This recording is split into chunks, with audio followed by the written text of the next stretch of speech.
Okay, so it's really funny. I'm watching on my television, and it was fine, and we were still on there. We just couldn't see it on this screen. That was Mine weird. showed hosting too, yeah.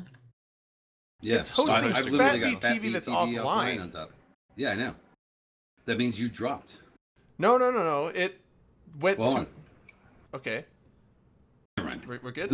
It looks like we're back. Fuck it. Okay. Right. This is gonna be a freaking horrendous intro. Hey, welcome to Open Comms, everybody. Okay. What's okay? Friday freaking night. Yeah. This is top Well, class anyways, we were saying hi to organization. Jin. Brisk was saying something, and then we were going to introduce Just Sort. the green What's up, screen. Sorticus? Yeah, I The don't know Sort why. Dragon. Hotspot 47 months. Holy fuck! Thanks, man, for the resub.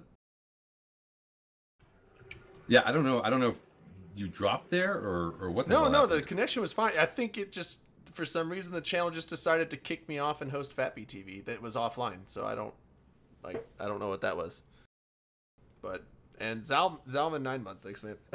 It wasn't my fault. Dry Dirk. What's up? Yeah. Jayhan for the sub. I am dry tonight. I've got coffee, ladies and gentlemen. I've got 2 big giant coffees here. Pretty much, I don't know, painkillers and muscle relaxers don't go well with the other stuff that I would normally do on a Friday night. So yeah, not doing those today. Jesus, brisket. Derek's gonna take Coop nuts. Derek's gonna take a pill every time they take a shot. Yeah, exactly. One Works. pill per shot. That's fair. no. That would not be good. Yeah. Anyways. I'll be right back. Yeah, so all those neck things ended up turning into this morning. I had to go and get a injection of steroids into my freaking C6, C7 vertebrae, and yeah, so all kinds of freaking fun. I'm sitting on like 3 hours of sleep, hence all the coffee. But whatever, we're gonna get on to some stuff because I know that look, we had one of those weeks, but. As usual, we're going to just kind of go through some easy shit kind of up front, just to let you guys kind of know what's going on with a couple things. Rain, next week is Evathon is coming back. Yes, Evathon is coming back next week. So I want to say next weekend, but it's technically the 28th at 0000, so midnight on the Friday. Starting, we're gonna have people streaming, so that's technically Thursday night for Americans. And then we're streaming all the way up till Sunday at midnight, or technically around like 6 or 7, I want to say American time. So what time does it start next Friday? Next Friday Eve time at 00, all the way up to Sunday midnight at like 23:59. It's like an hour before the show here. No, because it's Friday Oh. Eve time, so it's technically Thursday night American. So it's way earlier, yeah. Yeah. But yeah, no, so we're raising money for Special Effects, which is they help disabled gamers in the UK. So very similar to Able Gamers I know that we did last year.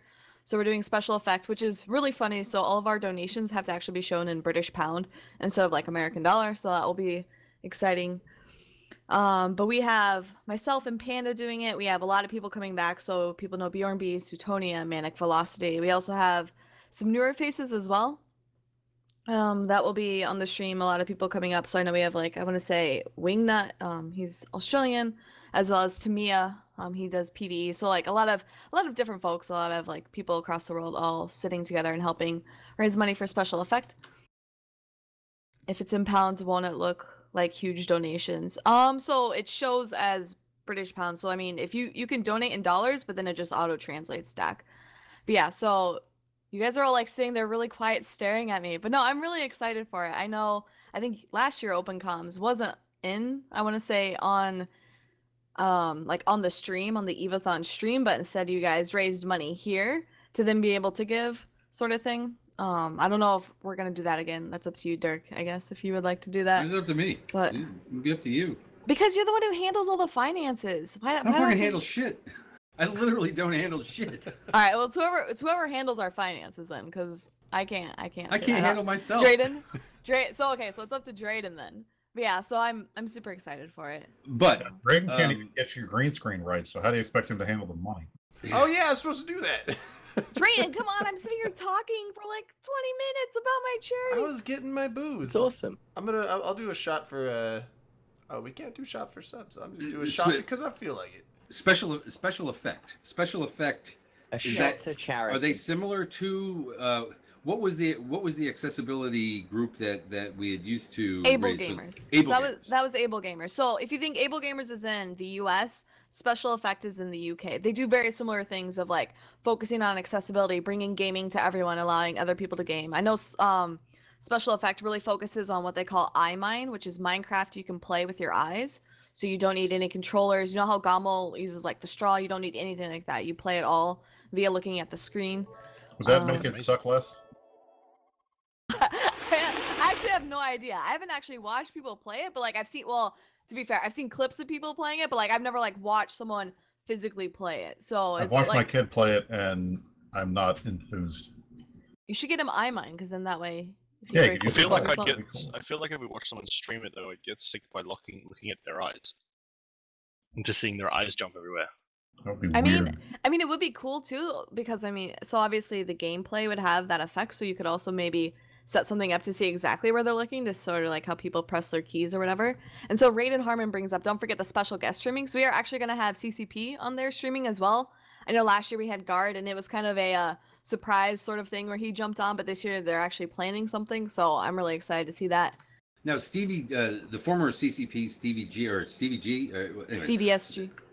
CCP Red Cape. And Red Cape. Okay, she had two different names up there, I guess, but she's with them now, right? She's with Special Effect now. Yeah, so she worked for Special Effect kind of like as community, I want to say community outreach, but I think she actually recently had a role change where she's now working with Caffeine, which is another streaming program. Right. Okay. So yeah, but she her and I actually met up while in the UK, so we were actually Eve Nottingham during the Alliance tournament and the Alliance tournament viewing party actually raised funds for Special Effect. So half of their ticket sales went to Special Effect and the other half went to a different charity. So I actually met up with Stevie there, and like, I mean, I'm wearing like the Special Effect t-shirt and whatnot that she was able to give me.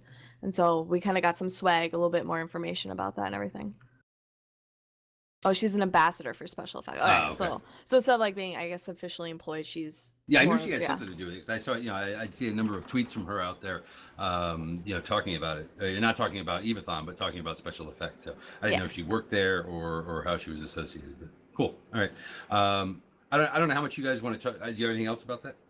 No, I mean, that's just the details. If people want to come in and hang out, if people want to help in any way, shape, or form, obviously watching and promoting the stream, giving donations. So everything that we will take will go through Tiltify, meaning we will not be able to touch the money at all. So it goes directly through Tiltify, which is a third-party service that takes money, gives it to charities. So you don't have to deal with like giving it to a PayPal and then getting PayPal Hoping fees that again. They give it over.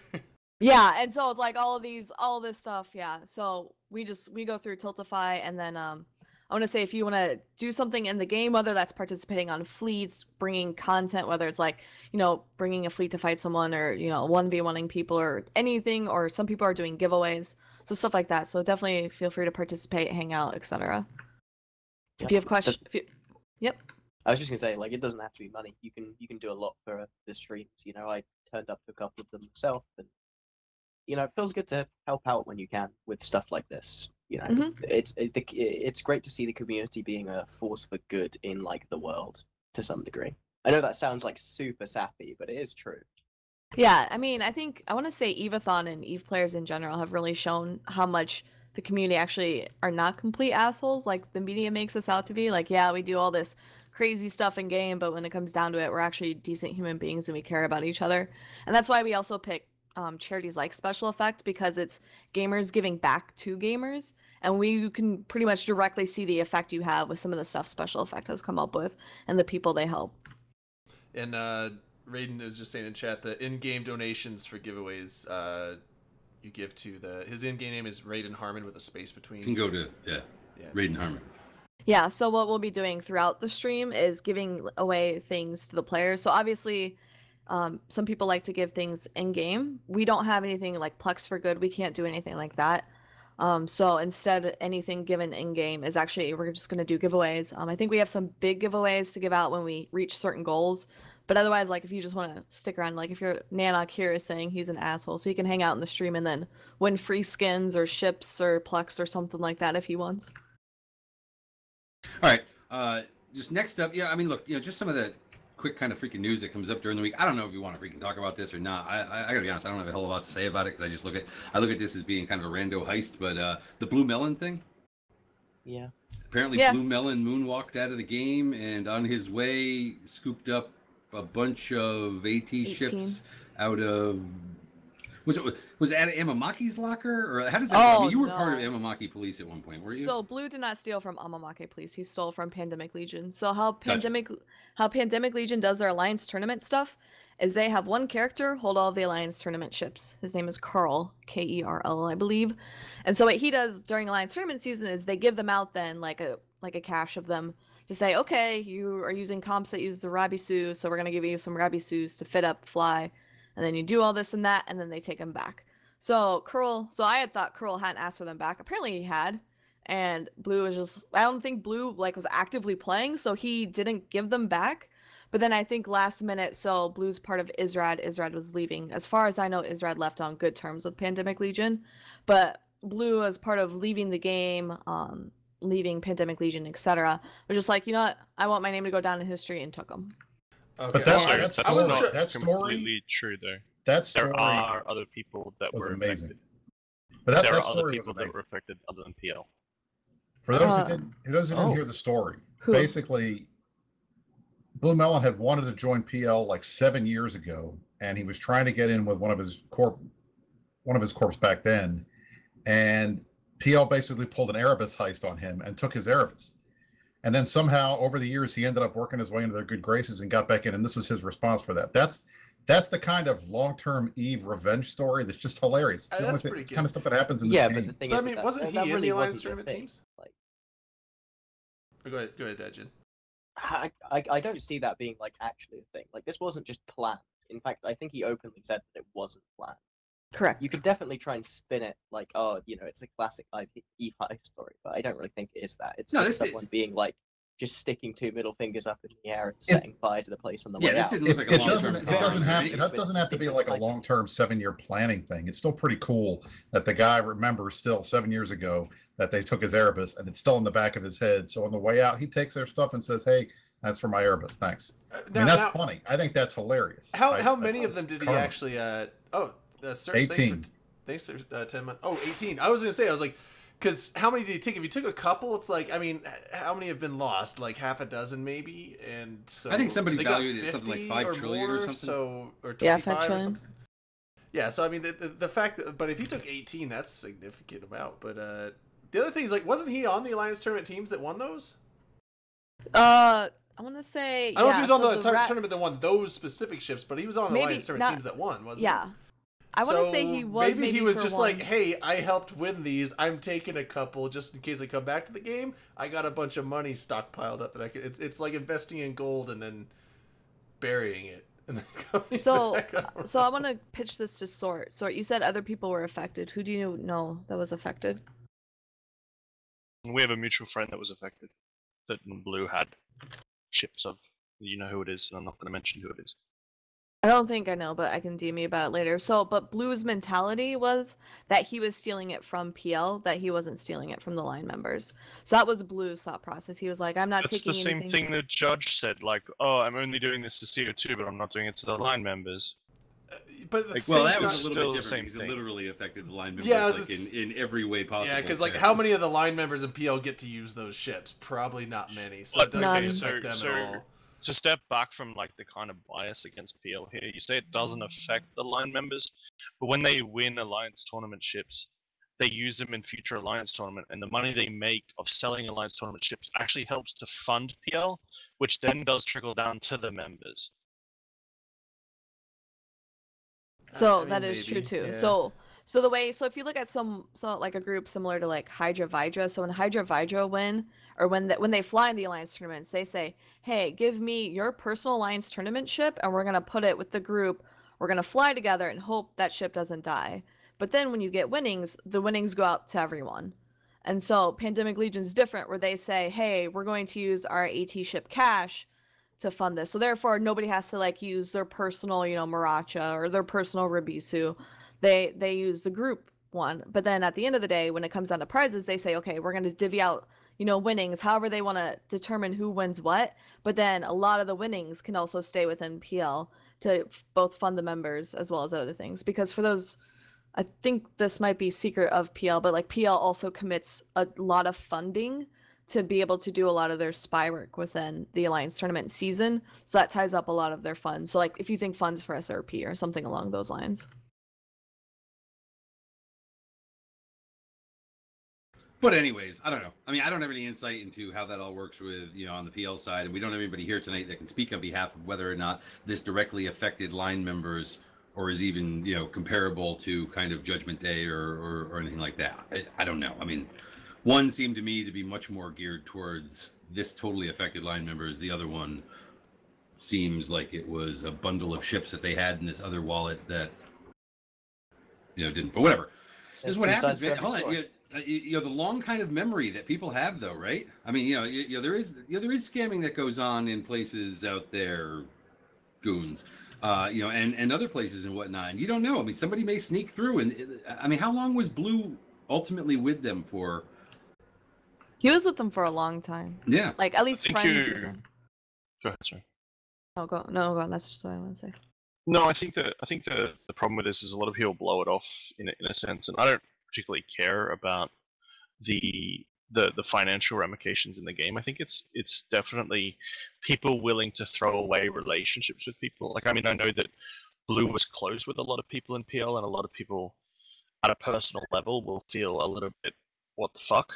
No matter how, if it doesn't affect their wallet, the reality of people in this day and age just quite happy to throw away relationships for that is, it just always surprises me when it happens.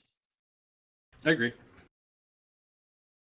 Yeah, and I know, I was gonna say there was some discussion. So like, I guess I can kind of see Blue's thought process, but like I still, and like as a close friend of Blue, I will never support scamming. And I know there was Erica was on Twitter tweeting about it, and she's like, I don't get why people scam in Eve. And she wasn't talking about like Jita scamming. She was talking about building friendships with people and then destroying them for in-game currency type thing. Some people just, they can separate the, like a relationship and separate it like as like it's from a game, and therefore I don't know. I can't do that. Like, not only I obviously couldn't scam people I know, but I don't even scam. I just couldn't scam even a random person because I don't know. I'd feel too guilty. Like, yeah, we've talked about that before. Obviously, we talked about it a lot last year with the Judgment Day thing and whatnot. Different people approach it different ways. I know I just couldn't bring myself to stealing from anybody just for some even to get back at them. I don't know. I mean, and especially if it does affect more than the target that you're really going after. That's where I kind of draw the line. Other people don't. That's fine. Use a game where a whole bunch of crazy different shit goes on, and whatever. It's all fair fucking game. But I do understand how personal relationships can be ruined by that. Yeah. I think it's when people do the justification of it. They'll do it and be like, oh, I did it not to hurt someone, but I did it to hurt a particular other person, and they don't care about the collateral damage, and they just come out and say it. Like, just come out and say it. I did this because I wanted to fuck this person over. And don't say, oh, and if you intend to hurt someone, hurt that particular person. Don't take anything else down with it. What? Is that actually? It is. Actually Yeah. He's out there. It is, right? Ben's big. Yeah. He shows up once in a blue moon. Holy shit! What up, Benz? Anyways, Well, Dirk, to round this out, what I would like to say is, I think it's an interesting story. It's pretty crazy. 18 AT ships, that's a big deal. And if Blue Melon is bored with playing the game or anything and he's leaving, that's kind of sucks because those ships are going to go to waste. But if he wants to contract a Chameleon to Brisk because I'm his favorite CSMer, I will take it. Jets. Somebody's saying, what are you guys' thoughts on spies stealing stuff? I got to be honest. I think that there is kind of a difference. If where you began was with some genuine relationships with the people that you fly with, and then you end up fucking them over in the end, I think that might be a little bit different than a Scooter McCabe type action. Okay, where this is what he does, and especially if you get taken by the literal name Scooter McCabe. I don't have a whole lot of lost thought over that, but I think that there is some difference out there between people who go into something with a specific intention and play that out and work a long con and do that sort of thing. Isn't that kind of worse to some degree? Like, you're actively saying, okay, my intention is just to cause mayhem and fuck people over. Like, isn't that worse than being like, oh, someone betrayed me and I decided to just do it? Like, isn't that more of a crime of passion? Like, I don't know. I think you can make lots of arguments there as to like what's more fucked up. No, I was gonna say I think it depends too, because like I think if you're Scooter McCabe, like Scooter goes in knowing, hey, I'm gonna like try to get my way to the top, abuse all this shit, and then just like steal their stuff, right? Like he has that with an end game in mind, so he's actively lying to people the whole time. Compared to like, I don't know, like I'm thinking like I guess maybe you can use the Judge in this. Like Judge was with the CO2, he saw them as friends, etc., and then last minute decided to flip based on whatever reasons or whatever. You know, people who go into something like forcing friendships or like trying to like I want to say emotionally manipulate people versus like game manipulate people type thing. I think like that's like super like I want to say it's super shady. What Blue has kind of done. He's built a relationship with all these people over the years, and then just bailed, hurting a lot of people, and a lot of people will be like, "What the fuck?" Yeah, and yeah, I think that wasn't manipulative. Like that. That's yeah, and the hardest thing on top of that is that like people will want to still be friends with Blue. Like I don't know Blue, but every interaction I've ever had with him is always been positive. But at the same time, you're like everyone. It's that moment of who can still stay friends, who can't stay friends, and people are going to get shamed for being friends with people that have hurt them, and it's like it ends up in this situation where it's like this massive, chaotic situation. I mean, it kind of just boils down to it's like when someone does like the backstabbing shit, it's like you lost in-game stuff. It's not like, you know, someone stole your actual real-life car or something. So it's like, well, I mean, it sucks, but it's basically. And you know what it meant to me. Yeah, well, you'd rather you get scammed than you get scammed in real life at the end of the day. Right, there's a difference because there's a much more greater loss in real life stuff. But the thing is, like, the main thing there is that you lose the trust of the person, and that can't be gotten back very easily, if at all. In my case, someone like totally backstabs me like that, I probably won't ever trust them again. It's like, well, I mean, I'm not gonna get super pissed, but it's like, well, dude, you know what? Fuck off, and that's it. Okay. But Drayden, what are they going to take from you? You know, your breakfast? If someone took my goddamn lumberjack slam, they're toast. They're toast. Anyway, you take my toast, you're toast. I think it's going to be interesting for the AT next year. It's just like not the actual, like the whole situation, but if you actually look at the ships that were taken, like they were especially the Rabisu and what's the shield one? The Etana, them being gone onto like that's one less in the game and one less for PL, and I think that's really going to affect how it goes for them in the Alliance tournament next year. I don't know if they have extra, but as each of them die, because I'm pretty sure there was only ever 50 in the game.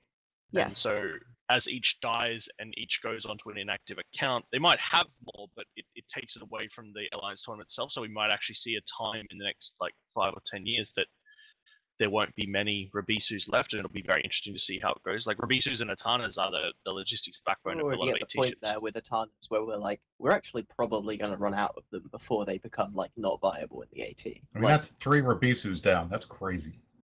So yeah. So I have insight talking to Blue, and he told me what I couldn't say. But so some of those ships, like the Maracha, is not an Alliance tournament ship. It is very expensive, but it is not an Alliance tournament ship. I do not know why. I don't know why Blue had it, because it's like I do not know if he made a comp or if like some of PL leadership was like, Blue, why the fuck are you bringing a Maracha or whatever? But it's called a Maracha. Yeah, but like some of those other ones, like Etana, Rabisu, he had like Evangel, Adrestia. I don't think we've seen an Alliance tournament in a long time. Same with like a Malice, especially after the like only one unique rule. But some of those kind of give. That's pretty cool. He would have been given them to test them, most likely, to test if it's possible in the future. I mean, like, here's all these ones. If you can make a Morocco comp work, here, test it out. But I would just say there were no Raven State issues in there. There are Adrestia comps, FYI. Okay. It's just that like they aren't used because you basically have to sacrifice the Adestra to work. Ah, okay. But some of those I think gives insight into the Alliance tournament meta as well as what PL has. But then at the same time, I think you guys are right. So like we're down like what we've lost. So if you think 50, so we've lost 10 Atanas, and I've always heard that there are at least 15 on banned accounts. And so that's like 25, half the Atanas are no longer in the game. That's not including inactive folks. That's not including ones that somehow got deleted for whatever reason. But that's again another one out, and Atanas are already 300 bill minimum. Is the Atana the shield logistics? The AT no, I know which one it is. I'm just saying, like, is it the AT ship that has the most losses in the Alliance turret, like when people bring them? Yes, because I feel like it's the most like sought after, like most heavily used Alliance tournament ship in the Alliance tournament. Yeah. But generally, when it fields, it does die, but generally it also does win the match. Right. Depends what comp. Like Purple Mistress, you very rarely lost your Atana in Purple Mistress unless you completely lost the game. Yeah. That was the I think it's Atana Widow comp. It'll be interesting to see what happens in the next couple of years. So at least that's all I'm saying. Yeah, and I'm also curious as to like what PL is gonna do, because traditionally PL has had, I want to say Seamus was always the one flying, and coaching, and then they kind of had some like people shiftings, like Dan Cool and Blue Melon in 14. Last year it was like Avery Lewis and Lucas Genos, and then this year it was Blue Melon, and they revamped it with a lot of Blue Melon friends. Still lost. Yeah, still lost. Didn't even make top 16. But like, I'm curious as to like what PL will do in the future, just from like a AT meta thing, which is super niche, but it'll be interesting. So Sort and Jin, the fans are telling us that they want procurers in next year's Alliance tournament, so we need to make that happen. I've actually talked to Fozzie about this, and the unironic problem is that it's very, very difficult to get the points right with them because they're actually super strong as AT ships. Yeah. I like it. They're actually like they can fuck up tanky, frigates really heavily. Yeah. Like, so you either make them completely unusable because they have a huge points cost, or they're just the best support you can bring. Like, now you realize if we get these in there and then Goon Swarm wins next year, they're going to blame us for that. Yeah. The skiffs would be funny as well. All right, I was going to talk about a funny thing here, but we burned a bunch of time more on the Blue Melon than I thought, and I do want to. Dirk, just keep talking. What's the funny thing? Talk about the funny thing. What funny thing? Come on. I don't actually have the things to be able to link out there in case people didn't see them. Anyways, there was some space lawyery shit that was going on this week. Pro God Legend wrote a cease and desist order to the was it to the initiative? Yes, it was. It was to us. Because of your use of a certain bomber comp that basically they're saying is the same as Goku or something like that, right? That is correct. Stuka Our Stuka fleet, they are claiming is an unlawful infringement upon their copyright of Goku, which is horseshit because it's completely different. Well, what was funny was, so he writes out this cease and desist order about this, right? And then Brisk comes back with like a fucking three-page thing with letterhead on top, and done really the right way, rebutting that whole thing. And then a little while later, Dunk Dinkle comes back with an amicus brief. We had amicus from Dunk, we had an amicus from Wingspan, and then from I can't remember who the other one was. Oh god, I didn't even see the other one. Another group from Wingspan saying that Wingspan isn't really a wormhole group, so don't listen to them. And then and then Pro God got an actual copyright attorney to do their response rather than just me cribbing from law school shit. And then I responded with my last comment, which I think kind of sealed the deal. And that was basically a drawing of a butt pooping on Pro God's last brief. And him crying with the tears labeled so that you wouldn't get them confused with anything else. Correct. I had to label his beard and the tears and everything else. Global Conflict, thanks for the sub, man. Essentially, it was Pandaralica, who was our lead Stuka FC, wanted to do it. And so he got me and Jen and a bunch of the other guys who were like lawyers into a chat in the morning, and we just had fun kicking around ideas, and then we put it out there, and it was very well received on Reddit. So, But I'm waiting And they for said Pro God to respond to the challenge. We want to see it. We want to do like a dunking challenge of who can kill the most stuff with the fleets, whether he can take Goku out or Pando can take a Stuka fleet out, and who can get the most kills. Because we just killed like 100 billion worth of Horde Rorquals and Geminate the other day in like Well, two yeah, different fleets over 4 hours. So So the copyright thing is like, is it like the same fit called different things? Is that what they're it's pissed about? it's not. It's different. I mean, Goku is basically It was the bombers bombers and torpedoes. Yeah, yeah.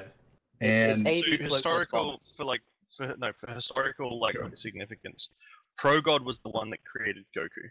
And It was that was created during the in Fountain Nulli, War. it was created in Nulli Secunda back then. But what made Initiative do it better was they brought in the jump destroyers. And that, in like, that addition, helped we it. had been running bomber-based fleets like this for at least a year before he started running Goku. So the joke was we were joking, and I made a bunch of factual errors just because I knew it would spin him up. Because the easiest way to trigger Pro God is to say something wrong, because then he just goes crazy. So that's what we did, and it was funny. But Are you in saying that you were only pretending to be stupid? of course, Pando has all the answers. He told me what to write. I just ignored it and wrote what I wanted because it was funnier. He got mad at. It's funny. He got mad at me. He's like, Brisk, why did you write that? You know it's not true. It's going to make it look bad. I'm like, Pando, it doesn't matter. I did it to trigger Pro God. I know how to trigger him. I've been on enough conversations with him. If I say something wrong, he goes crazy. It's hilarious. So, and it worked because it was funny. And but the reality is, we've been running these AB bomber fleets for 5 or 6 months, and we have fought Nully with them, so they had seen it. And So I hang think on. they You're iterated actually off right. of that. So Nully made them way before Initiative ever used them originally. That's not Like, true. We there have was- video of our guys using them in February of whatever year, and then they started bringing them out like in July. Dinko, thanks for 20 months. Wait. Yeah, it's been a while. I'm gonna do But shit. regardless, they're different comps. That comp is basically bombers and torpedoes. We are Cloaky. We are Command Destroyer based, and that's how we move around on the grid. Well, So yeah, it's 'cause a I remember different the- idea. Yeah, I remember the Gokus didn't have cloaks fit at all. Like they were They didn't have cloaks. We have cloaks. they didn't want to use up they wanted all that CPU and I'm drawing a blank. Power grid. Power grid. Power I grid. didn't Yeah, know that that makes other a difference thing. who the hell flew them first. But right? I'm just saying, think like, they it are gave more different- fitting they so are they can make them different fleet tankier. comps. They're like tanky, just DPS bombers as opposed to the normal bombers. So And they focus on the torpedoes, which is how they do their damage, and Stukas are about the bomb damage. I mean, we're set up specifically for that. Shots. Anyways, I bring this up not because of the high level details of whether or not who flew what first and what the differences are. More just because it was actually kind of pretty funny that day. And sometimes we need some funny shit like that out there. Look, I got 2 landmines and kind of a softball. We want landmines first. We want Well, it's early, so if it's landmines are going to take up a lot of time, then do landmines. All right, let's do landmines. Let's go with CCP clarifies in real life threats and harassment policy. Before we start, can I say thank fuck CSM for getting them to do this? I super appreciate that. Welcome. I think a lot There's, of other like, people do too. This subject is going to be like very much you guys saying a lot and us saying 3 letters over and over again. Yeah. No, We can't talk I too don't much think that about this is about. I don't think that this is about. Asking questions or looking for any deep ends. I mean, I will ask the question because Rain just said it. Did CCP or did CSM have a hand in prompting them to lay it out, as No, opposed to? we had a meeting. We had a meeting with them, and I think I brought this up on PIS last week, didn't I, Chris?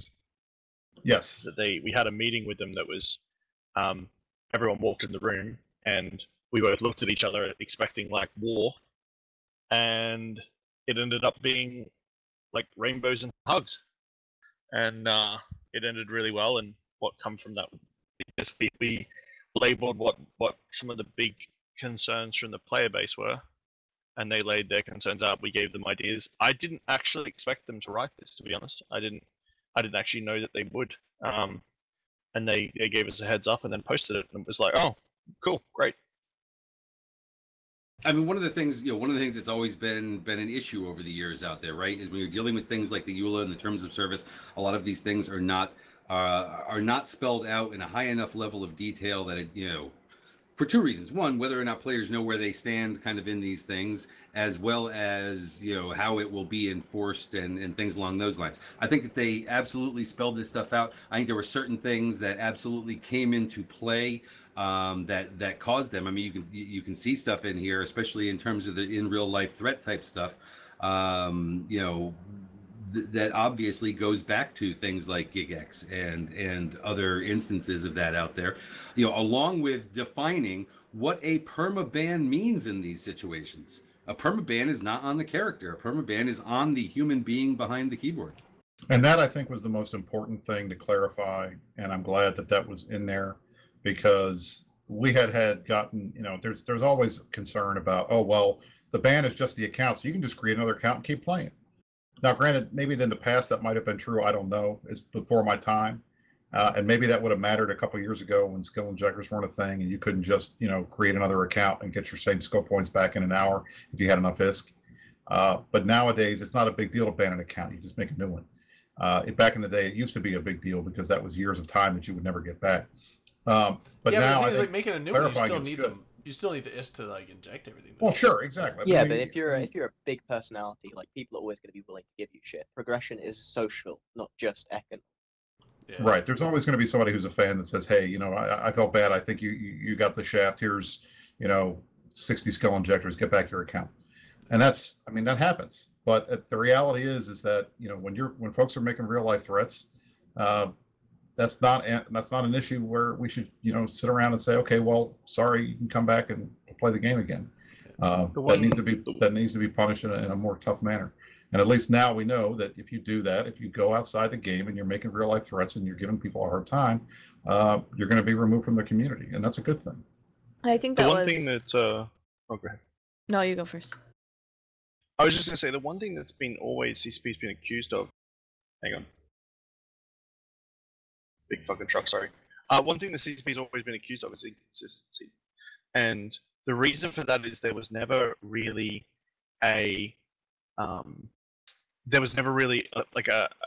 anything put on the page for them to go back and say, look, this is our terms and conditions of it. There were certain things that were like guidelines. Nobody can ever say that they didn't know what the policy was for CCP. No one can ever say, oh, you didn't tell me, I made a mistake. It's right there, and if you fuck up, you fucked up, and you know exactly what you did wrong. Yeah, and again, you've got the in real life, or you kind of got the real life threats, right? The threats to somebody, physically, at events. You've got these things that are built in here, and they are laid out more. You've got shit. What else you got in here? And I think that speaks a lot of to how EVA's played as well. So like EVA's obviously a game outside of a game, and a lot of people would really sort of, I don't want to say abuse or take advantage. I think take advantage of that is better. So like obviously you can do spying outside a game, you can do like metagaming like we saw at the CSM, stuff like that. But then people would also say, hey, here's my Twitter account that's linked to my in-game character, but I can say whatever I want on this Twitter account, make threats, doxing, etc. It's out of the game. It doesn't count.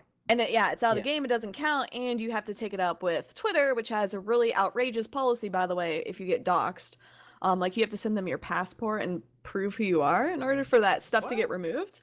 Yep. You gotta dox yourself. Look, I've got Twitter is awful. I had white supremacists sending me death threats after an article I wrote a couple of years ago, and I couldn't get them off Twitter because they said, oh, these don't violate our terms of service. Okay, the guy says people should come to my house and kill me, and you think that that's not a violation of the terms and service? Okay. But so that's the thing, right? So you can have these people who actively play the game, and it's them within the game doing all of these like heinous things outside of the game, not just, talking shit or banter or spying, but, making death threats, which are obviously perma-bannable within the game, and then getting away with it because it's quote unquote not in the game. So I think this is CCP kind of openly saying like, hey, we've banned people before for some stuff out of game, right? Like we had Stunt Flores banned for quote unquote impersonating a dev that wasn't in game. You had other people banned for things, right? And now they're saying, look, if you do this and we have evidence that you are doing it, we're going to come after you. And I think that's completely legitimate. I mean, the bottom line, exactly. And what I would reiterate as an attorney, if your product is responsible for bringing people together, and actions that occur in the game result in outside of the game interactions, you're the nexus. You're the but-for causation of why this event occurred if somebody does something stupid to somebody outside of the game. So you can't just sit there and say, well, like, we can't police the internet, because it's not about policing the internet. It's literally about you doing what's in the best interest of your company to stop liability, as well as having a responsibility to say, look, if we provide a platform and people abuse it, we got to take action. So this is exactly the right thing, and they're leading by example, and I'm very pleased that they did it. I hope other companies will take a look at that and recognize they need to step up. Well, and it's not getting any better; it's getting worse. Well, and this is kind of old news, but there was that one article that came out that was that specified what was that for? That wasn't for PC Gamer, but that was what article was that? It was in some magazine. It was Kotaku, I think. Kotaku? No, I thought it was in a magazine. Oh, you're talking about the article that was talking about like the gaming companies that are taking a stand on like harassment and all that. Like yeah, that was Kotaku, wasn't it? I think it was. Yeah. Okay, yeah. And they specifically pointed out Eve and the one that was being like the most proactive, or one of the most proactive. So well, Eve was the one that they reached out to that gave them basically not just kind of what it is they do, right? But I believe it was Falcon, gave a pretty lengthy interview with them, and we've been seeing a change in CCP. That was another element of it. All right. This here is a further element of it, and we talked about the real life threats and whatnot, but definitely want to look at the harassment section, because this is one that is probably going to come down more often. Yeah, way more prevalent than the threat. Yeah, I mean, the types of behavior that we consider to be harassment include, but are not limited to, verbal abuse, abusive messaging, real world stalking, online stalking, social media stalking, encouraging or enabling self-harm, doxing, racism, sexism, and hate speech. Well, I mean, some of that stuff is even just along with various other. It's been covered in their TOS and EULA, or whichever one it's in. But like, right, a lot of the stuff is included. Hate speech, racism, doxing, like that's all been stuff that has been punishable in the past. But so can we clarify? Nanok's saying whatever happened to thick skin, and I agree, Nanok. Thick skin definitely comes in here. Obviously, when you're talking shit on the internet, that applies. When people are making death threats or endlessly harassing people for years on end or stalking people, that is very different than thick skin. If someone sends me like a picture of my house and says, "I'm going to kill you," yeah, fuck off. Like, seriously, that's not okay. That has nothing to do with thick skin. We were actually talking in Skype about this over the last couple of days. More Rain and Dirk, but I mean, I threw a little thing in there. But like, harassment is not just a one-off like insult thrown at someone. I mean, yes, there are yes, I know you're getting Dirk. There are instances where that can be there, but a lot of times harassment, like if you take a one-off insult and then you take that and repeat it and repeat similar instances over like months of time, one is harassment, one is an insult, and one is probably punishable, obviously, and one is generally not. Like, have a little bit, someone calls you an asshole or whatever, like that one time because you blew their ship up, have a little bit of a thick skin. But that's exactly the problem. Like we saw this on the thread making the announcements, and everybody starts trying to rules lawyer everything. Guys, look, it's the bottom line. You can get angry, you can say your mama, you can say go fuck yourself, you can say whatever you want, that type of shit. It happens, you get angry, it's okay. If you take it beyond that, and it's obvious when you've taken it beyond that, that's when this stuff starts kicking in. So use a little common sense. Don't dance on the line and try to pretend, all right, here's where the line is, and I'm going to hang my butt over it just to see what happens. Don't do that. If you are engaging in behavior that rises to this level, you're going to get the boot. So don't do it. It's not hard. You get angry, that's fine, but just don't threaten to kill somebody or cut their hands off.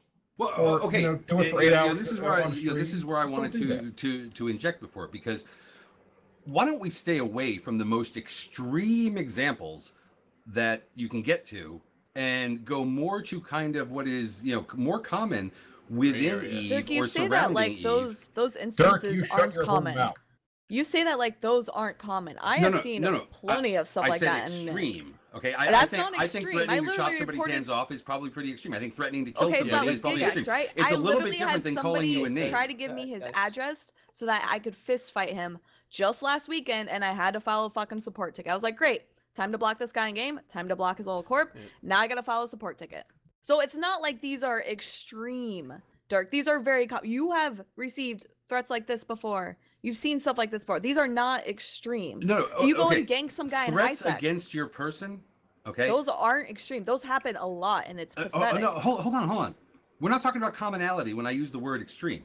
I'm talking about at one end of the spectrum, you have threats against the person, right? That is more extreme than being called a bad word. But Dirk, the point of the clarification of the policy. So I want to go. So I don't want to just dwell in the extreme. The real life threats was the point of the policy. So what do you like? What you're asking for is CCP. Give me the point at which at which like insulting someone becomes harassment. No, that's what you're asking. No, that's I literally haven't asked anything yet. What I was trying to pull back from was every time somebody gives an example, how about not making it the most extreme things that can possibly happen? Because most people out there agree to that.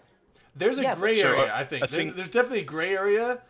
There's obviously the obviously not harassment, obviously harassment, and then there's this gray area in the middle, which is what I was trying to say before in Skype to you guys. Is like there's this gray area that's it's going to come down to judgment calls because you have to look at the situation, look at what was done or said or you know whatever the thing is, and there is no set definitions that you can apply it to. You have to look at it and take it into account in the specific situation and decide. You're exactly right. But the point is that the GMs already do that.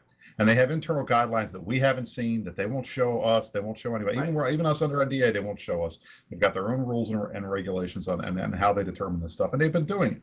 The GM team is one of the teams that has very low turnover. And a lot of the folks that have moved up in the ranks over the years that we know as devs today, Guard, for instance, used to be on the GM team. So those guys are used to that stuff. They do these types of things all the time. They hand out warnings. They track every account. And Guard said it on the forums in response to one of the questions. You know, if you get 5 reported complaints on you in 10 years, that's not a big deal. If you get 5 in a month, then they're going to start paying attention and they're going to start watching the account. Right. But a lot of this stuff, it all comes down to judgment calls, but that's what the GMs do. That's fine. It's also the gray areas. Sorry, it's the gray area. Like when you guys are talking about gray areas, before they put this out, technically speaking, everything was a gray area. Like, there was no specific set of guidelines. Now they actually have stated, this is what we consider a problem. And then it's up to the GMs on how they act on it when they get support tickets. So someone can't turn around and say there was no policy before this. You can't do this to me. They can be like, yeah, we had our internal thing, but we also now have this external page. You've broken the rules. This is why you've got banned. Exactly. And I mean, look, I don't want to belabor this because, you know, it was out there. Well, but with the GigX thing, it was an open secret that he was back in the game, and the question was, how did he come back? Well, was his account banned? Was he personally banned? What does this mean? And everybody was wondering, and it was all a bunch of speculation. Well, now we know. This is the policy. Well, right. I will note. And what it does say here. I want to note something very specific because we're mentioning an individual character here, an individual person here. We did not discuss any individual cases with CCP. We are not allowed to. The GM team is not allowed to. So there was no conversations about, should this player be banned? How should we deal with this player? That's absolutely not the conversation that was had, and I want to make sure that that's fucking clear because there's also one thing to add to that. Using that. Yeah. There's one thing to add to that. This is super disingenuous on the part of CO2. So what GigX tried to keep from people, and I know for a fact because he told me during the CSM summit, GigX was rebanned the Friday before the summit in an act by CCP that was very smart. They didn't want to end up in a position where it would look like we influenced them, because automatically that's what people will say. But they tried to say, he tried to say that he wasn't banned. He was banned after we spoke to CCP. That wasn't the case. He'd just hidden himself for 3 days. And then, I don't know, in his arrogance, he decided to make a character called the GigX. And that was him trying to do something stupid. Whereas, like, we didn't have anything to do with it. CCP made that call themselves before we got there, and it was smart because they actually did it themselves.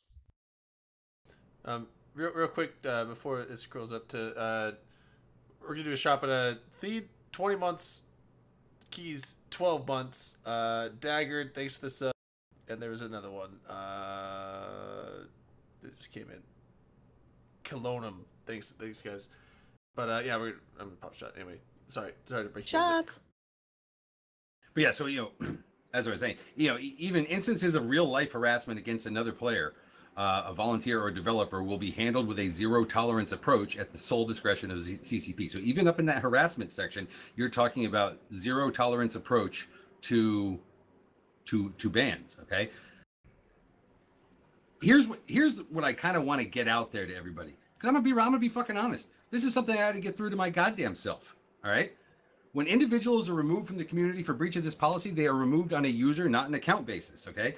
It ain't your character that does that thing or anything like that, right? We kind of cleared that. But in addition to this, should a case be severe enough or the evidence sufficient enough to accurately identify a player, CCP reserves the right to take action against these kinds of behaviors when they occur in relation to EVE Online via third-party services. Third-party services include, but are not limited to, voice-over IP services, live streaming services, video hosting services, text-based communication services, social media platforms, and third-party blog publishing sites. So, years ago, we had the instance of Erotica 1, and there were some words given at that time about CCP reaching its arm out beyond what was inside of EVE Online, right? It is pretty fucking clear here. You do this anywhere that they can identify who you are, zap, back over here. Yeah. Real quick, there is you are Sort Dragon, right? Yes? Yeah. Okay, yeah. There's someone in chat that refuses to believe that you're Sort Dragon. I mean, the perfect example is the people like shitting on me in chat right now. Like that's the perfect example of how people like. It's not about thick skin. It's like if you can't keep things like kind of adulthood, then I mean, what the hell are you here for? Yeah, I know that feeling. Man children are gonna be man children, though. Yeah, like all women children. And again, women children. I would think that there is a difference between trolling and chat channels and things like that, right? And going beyond a certain point, with any of these things. Now I haven't seen everything that was out there, obviously, but it is something that I think everybody needs to pay attention to. Don't think you've gotten out by, I don't know, being on a fucking Twitch channel or something like that. You certainly don't, because guess what? They got the fucking video right in front of them.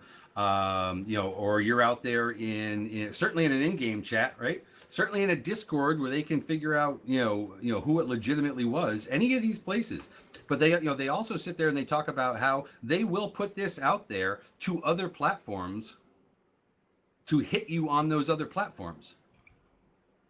Be careful. Well, that was one of the important things that I think that they did when they put this out, was they put all the resources everybody needs in one place.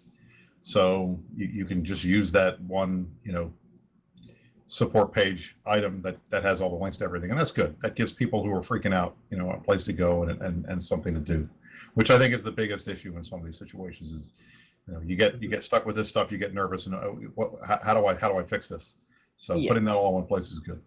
I think that's something that like a lot of people who are kind of very worried about how this is going to affect them and their kind of, I guess, banter is the way they put it. That was something that was made very clear to me, is that people are worried, hey, can I like talk shit to my friends or talk shit to my enemies? And yeah, you can still do that, but at the end of the day, it's a very different thing to get a death threat to be seriously harassed.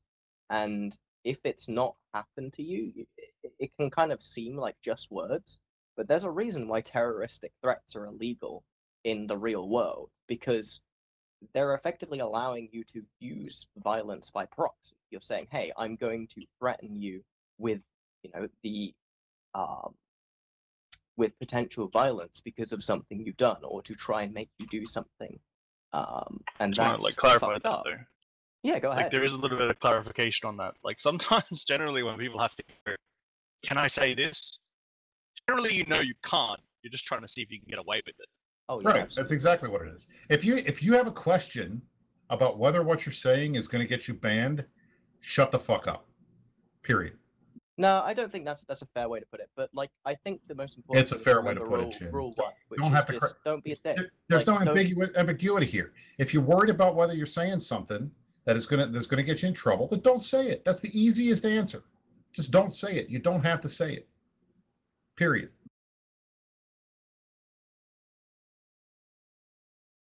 All right, landmine over. Let's go on to the next one, or are we going to do Next something one, in between? Dirk. Only took Hey, 3 no, minutes. I mean, look, it's fucking out there. I'm gonna tell you Well, right now. I was gonna say, like, I expect to see people step all over this fucking thing. I absolutely do. I will probably step all over this fucking thing. I'm not trying to. I'm not trying to be fucking mean to anybody. Dirk, or something. you're not going to do that. Sometimes, Dirk, you're not gonna do that. sometimes words come out of my fucking mouth, and I'm not even talking about But the highly Dirk, derogatory but shit. but I'm that's just talking different. about whatever. That's not what we're talking about here. Well- okay? That's not targeted at an individual.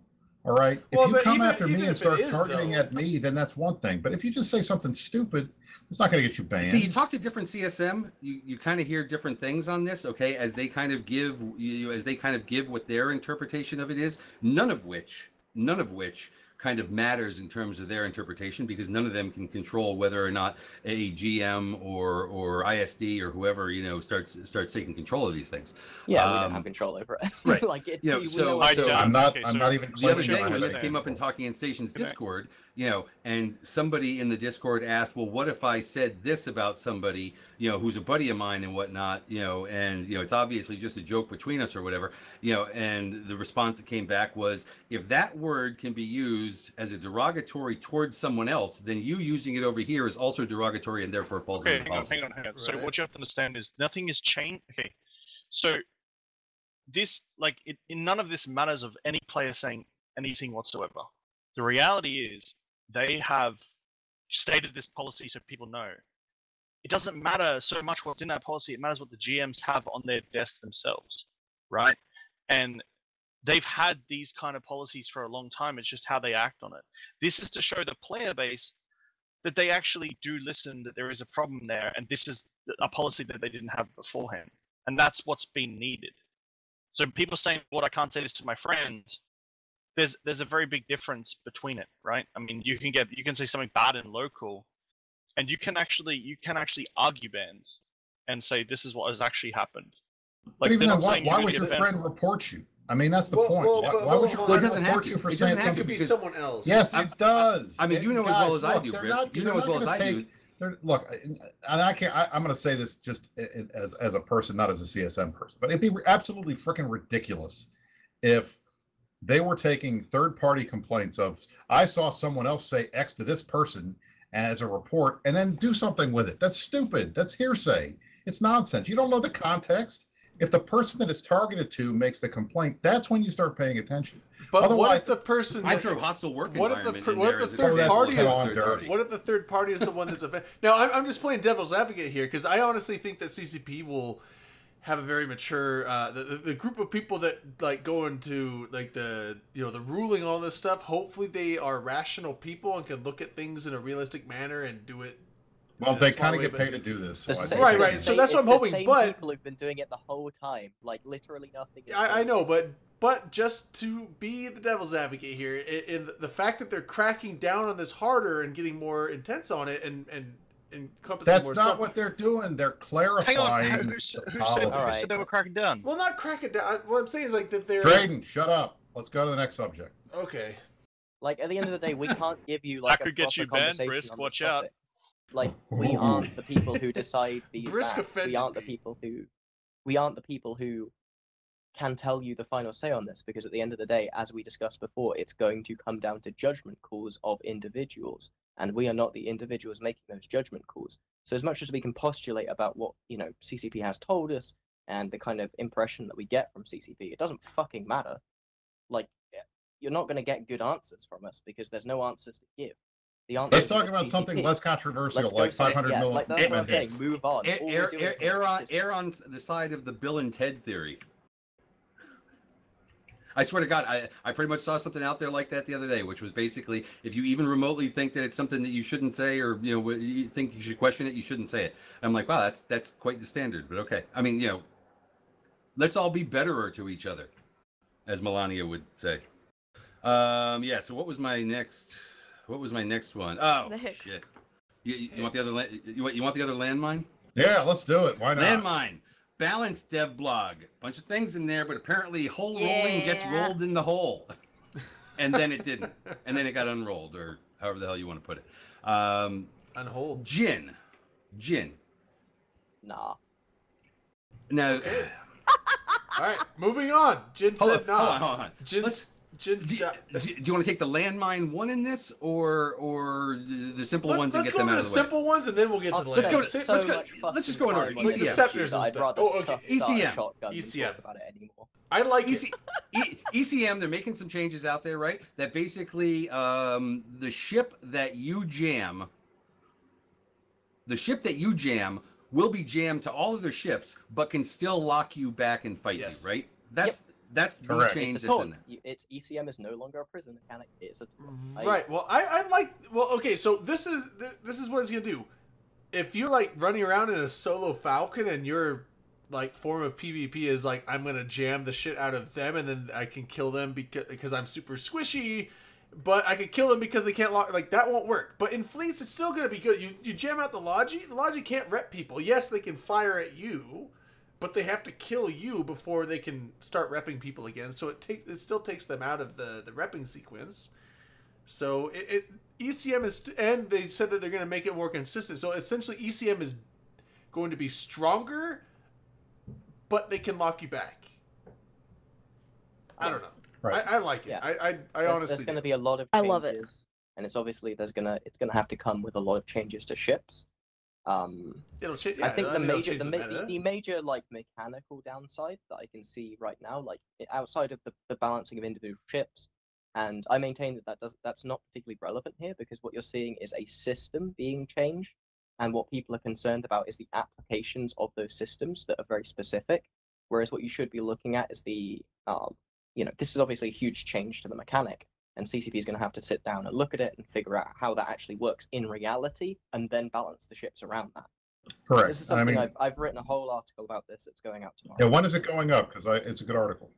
It's like I don't know. River said it would be like 1400, so Right. look forward to that.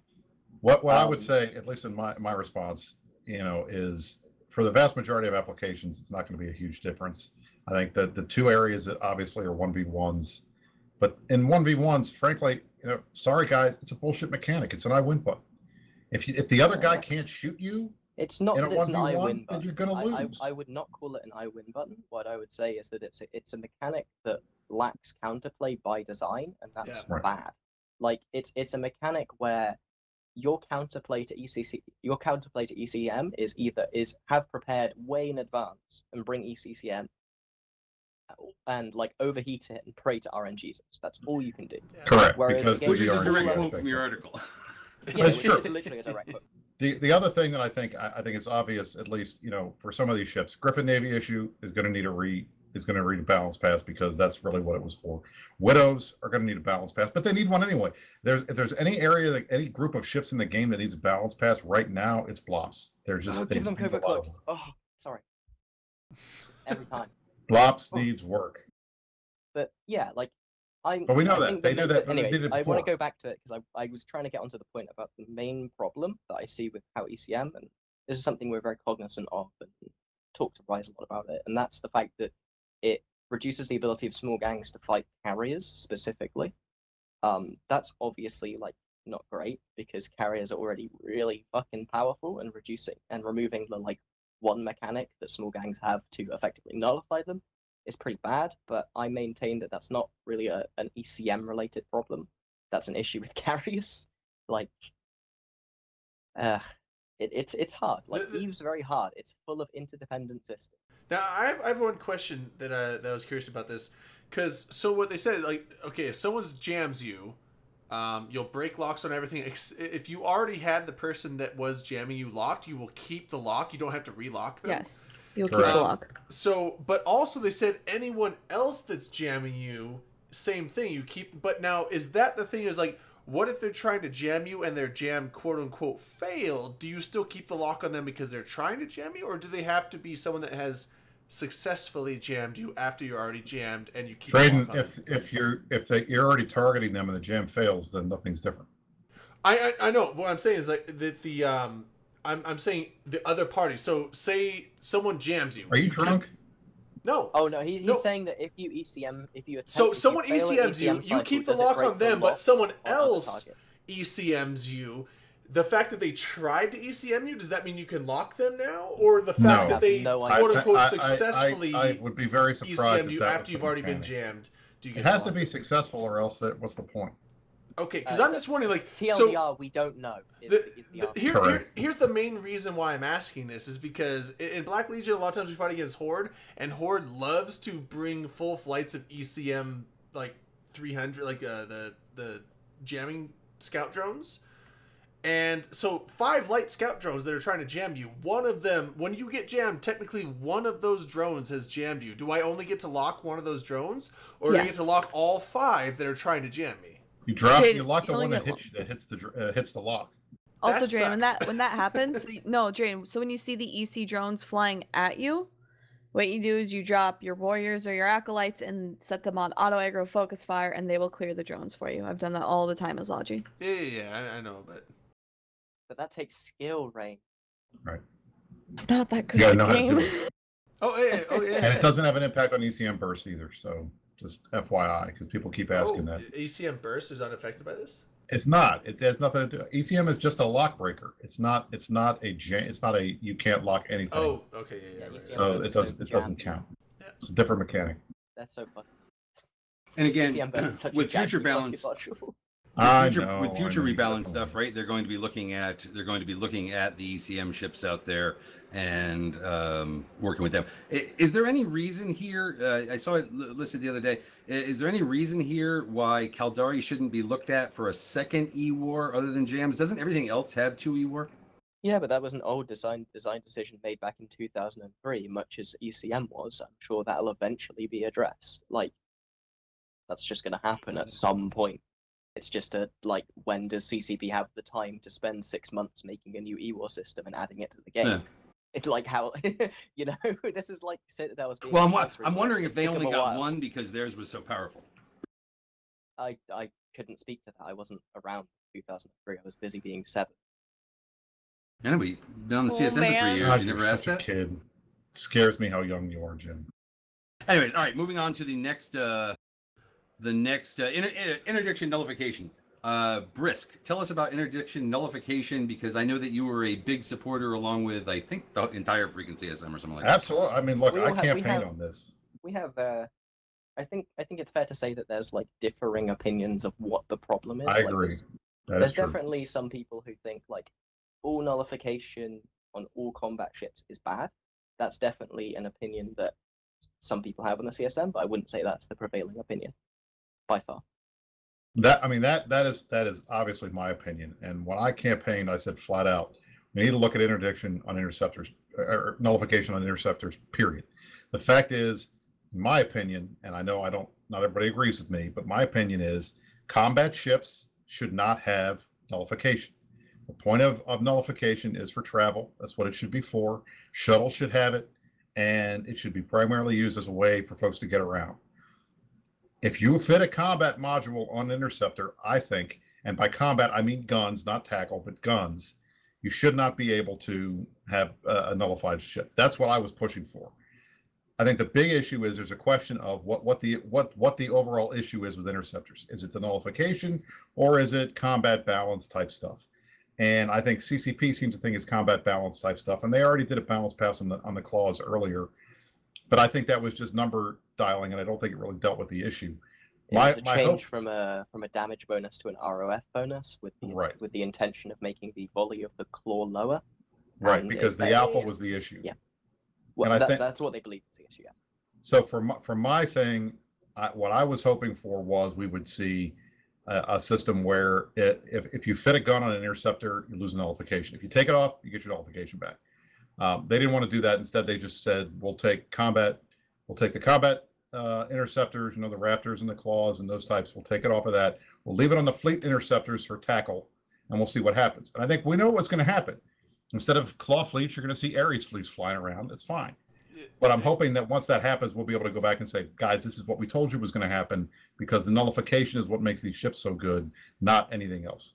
And hopefully we can get them to address it. What you're also going to see that I sent a tweet out earlier. I was excited about this, is that just like Burngita, the people that like live in their own like little tunnel vision universe in the game and don't pay attention to like updates and media and all that stuff, they're gonna still have their travel scepters, like being a claw or any of those in there.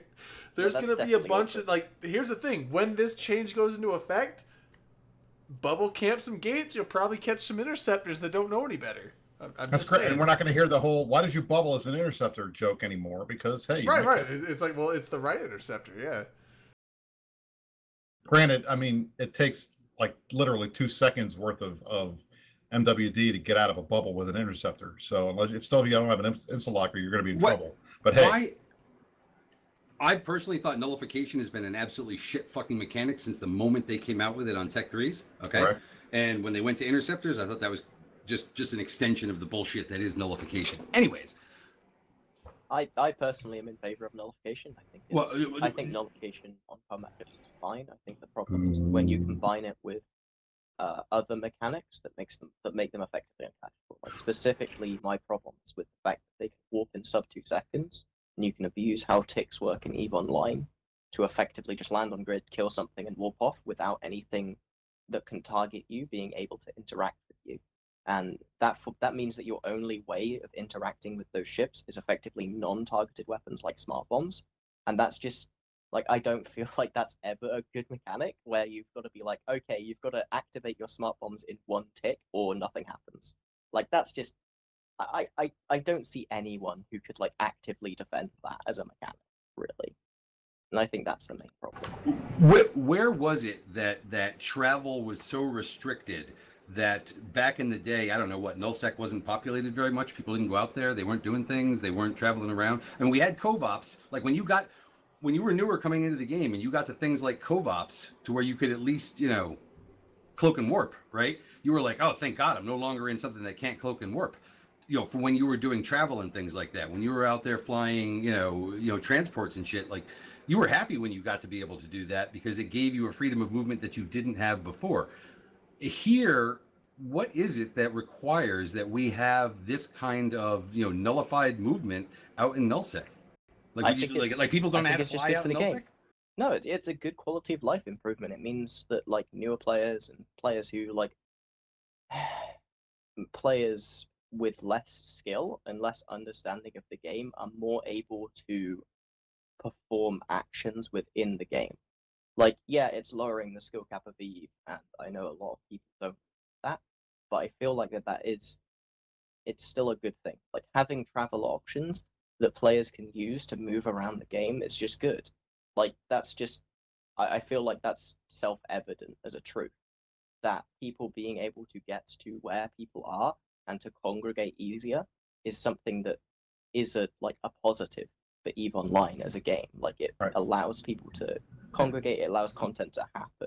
Like, and this was a much bigger deal before jump clones and those types of things, where it was very hard to get around, and you could gate camp Tama, you could gate camp head GP or whatever, and getting through was very hard to get out of certain areas of space. That's fine. I mean, that's to be expected. But I don't have a problem with interdiction on travel. I think honestly, shuttle should have interdiction. Nullification. Shuttle should have nullification. They should be the primary travel vehicle, not interceptors with their sub 2 align times and the rest of that stuff. But I mean, Arendis did make a good point in the chat to Jin's point earlier that he doesn't understand how anybody can argue against this. We had vociferous arguments in the EVE Online forum update about everybody complaining about how, at least certain folks complaining about how the nullification, there are multiple counters and you can do lots of things. And this is going to be a big problem because it makes nullsec safer and those types of things. So, I mean, I will say those people did make those arguments. I don't necessarily agree with them, but those arguments were out there. Yeah, I just feel like those people are just some of the people who just don't understand how the game works fundamentally. Like, I go into this in some detail in my upcoming article where I'm just like, y'all don't know how fucking EVE works, shut the fuck up, basically. But like a paragraph. Well, I mean, how did EVE work work 8 years ago? They say that to me every day, so I'm used to it. How did EVE work in 2010?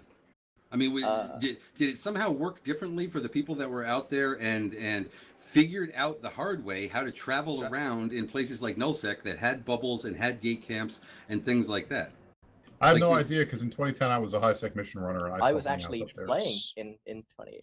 Like shots. I mean, I know this made it. I know that this definitely made it easier. I mean, people talk about shuttles. Maybe give shuttles these things, right?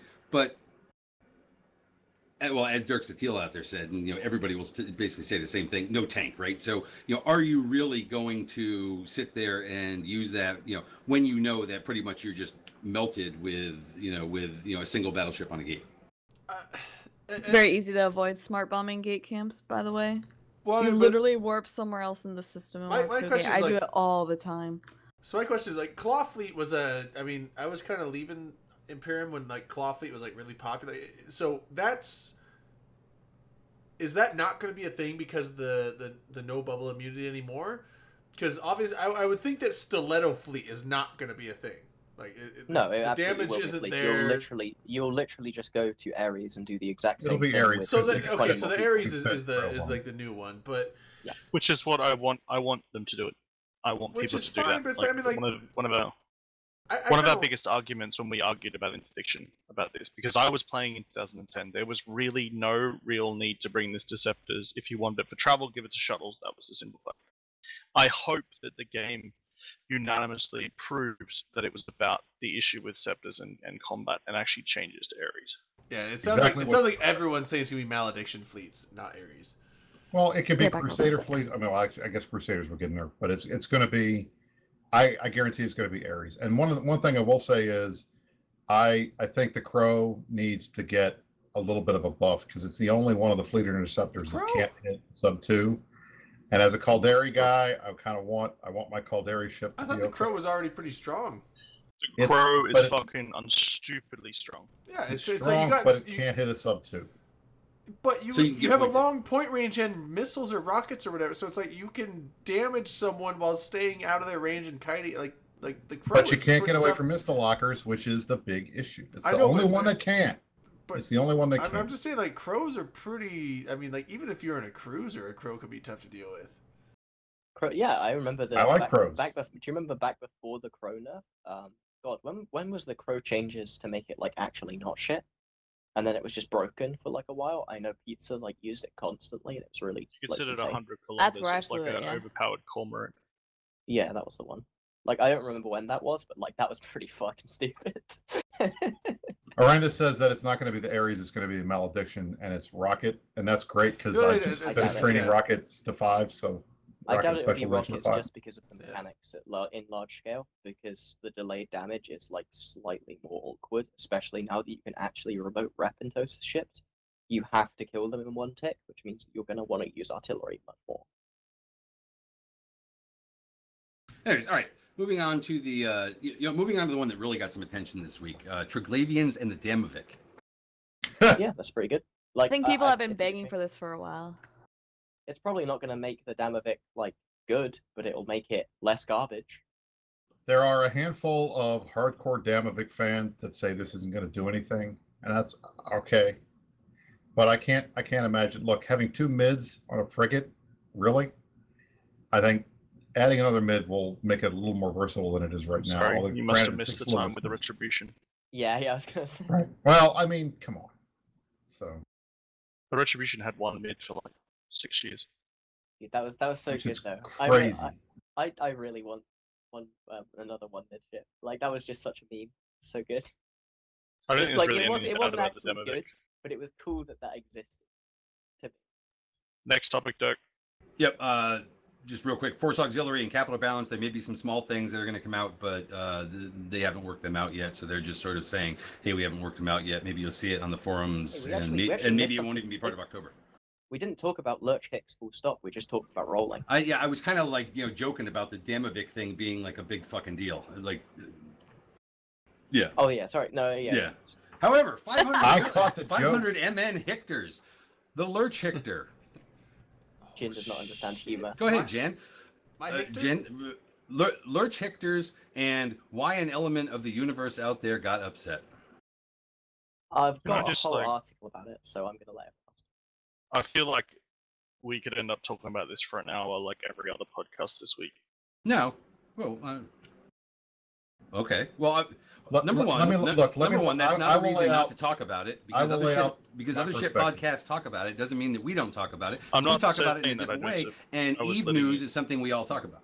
All right, so let me tell you my whole thing. All right, we had a list of stuff that we wanted to do, and at one point in the balance changes, this was brought up. Okay, and we all recognized that wormholers were going to be impacted by this. This was never a thing where it's like fuck the wormholers.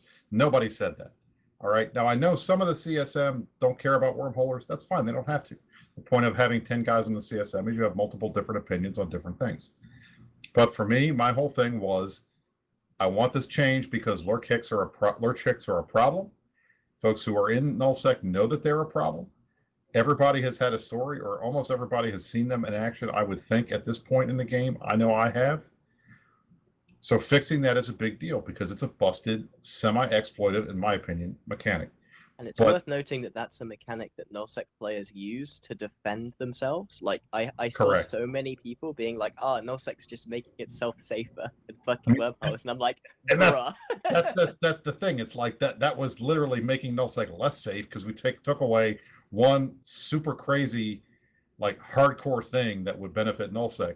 But regardless, the fact was this has been something that wormholers use. It has been adopted. It is the meta. It is something that makes their life easier, and it was not fair, especially since back during FanFest, Fozzie specifically told the wormholers that this would not change. So we had to come back. They had to come back and do something. And I think a lot of us, some people disagreed, but at least from my perspective, these guys were promised something. They absolutely deserve to have it fixed. And I at least pushed internally to say, look, let's get something done. And I'm very thankful that Rise was willing to do that. I think it speaks volumes to CCP that not only did they listen to their customers, they listened to the CSM, and they did the right thing. They could have just pulled this. They could have just said the easiest thing in the world would have been, all right, you guys didn't like this, we'll just yank it. But they didn't do that. They developed and put in time, and they're obviously working on a module that's going to allow these guys to do what they're going to do. The easiest thing would have been to say, fuck it, we'll just won't put it in. But they didn't do that. Is there gonna That's a good is there gonna thing. be lore for the module? I hope so. I don't know. We'll see. But the bottom line because is yes, they have subsequently come out and said that they are creating a module that's going to make up for the shrinky dink Mass Effect that that wormholers were using to skate through a critical wormhole and then come back full size, right?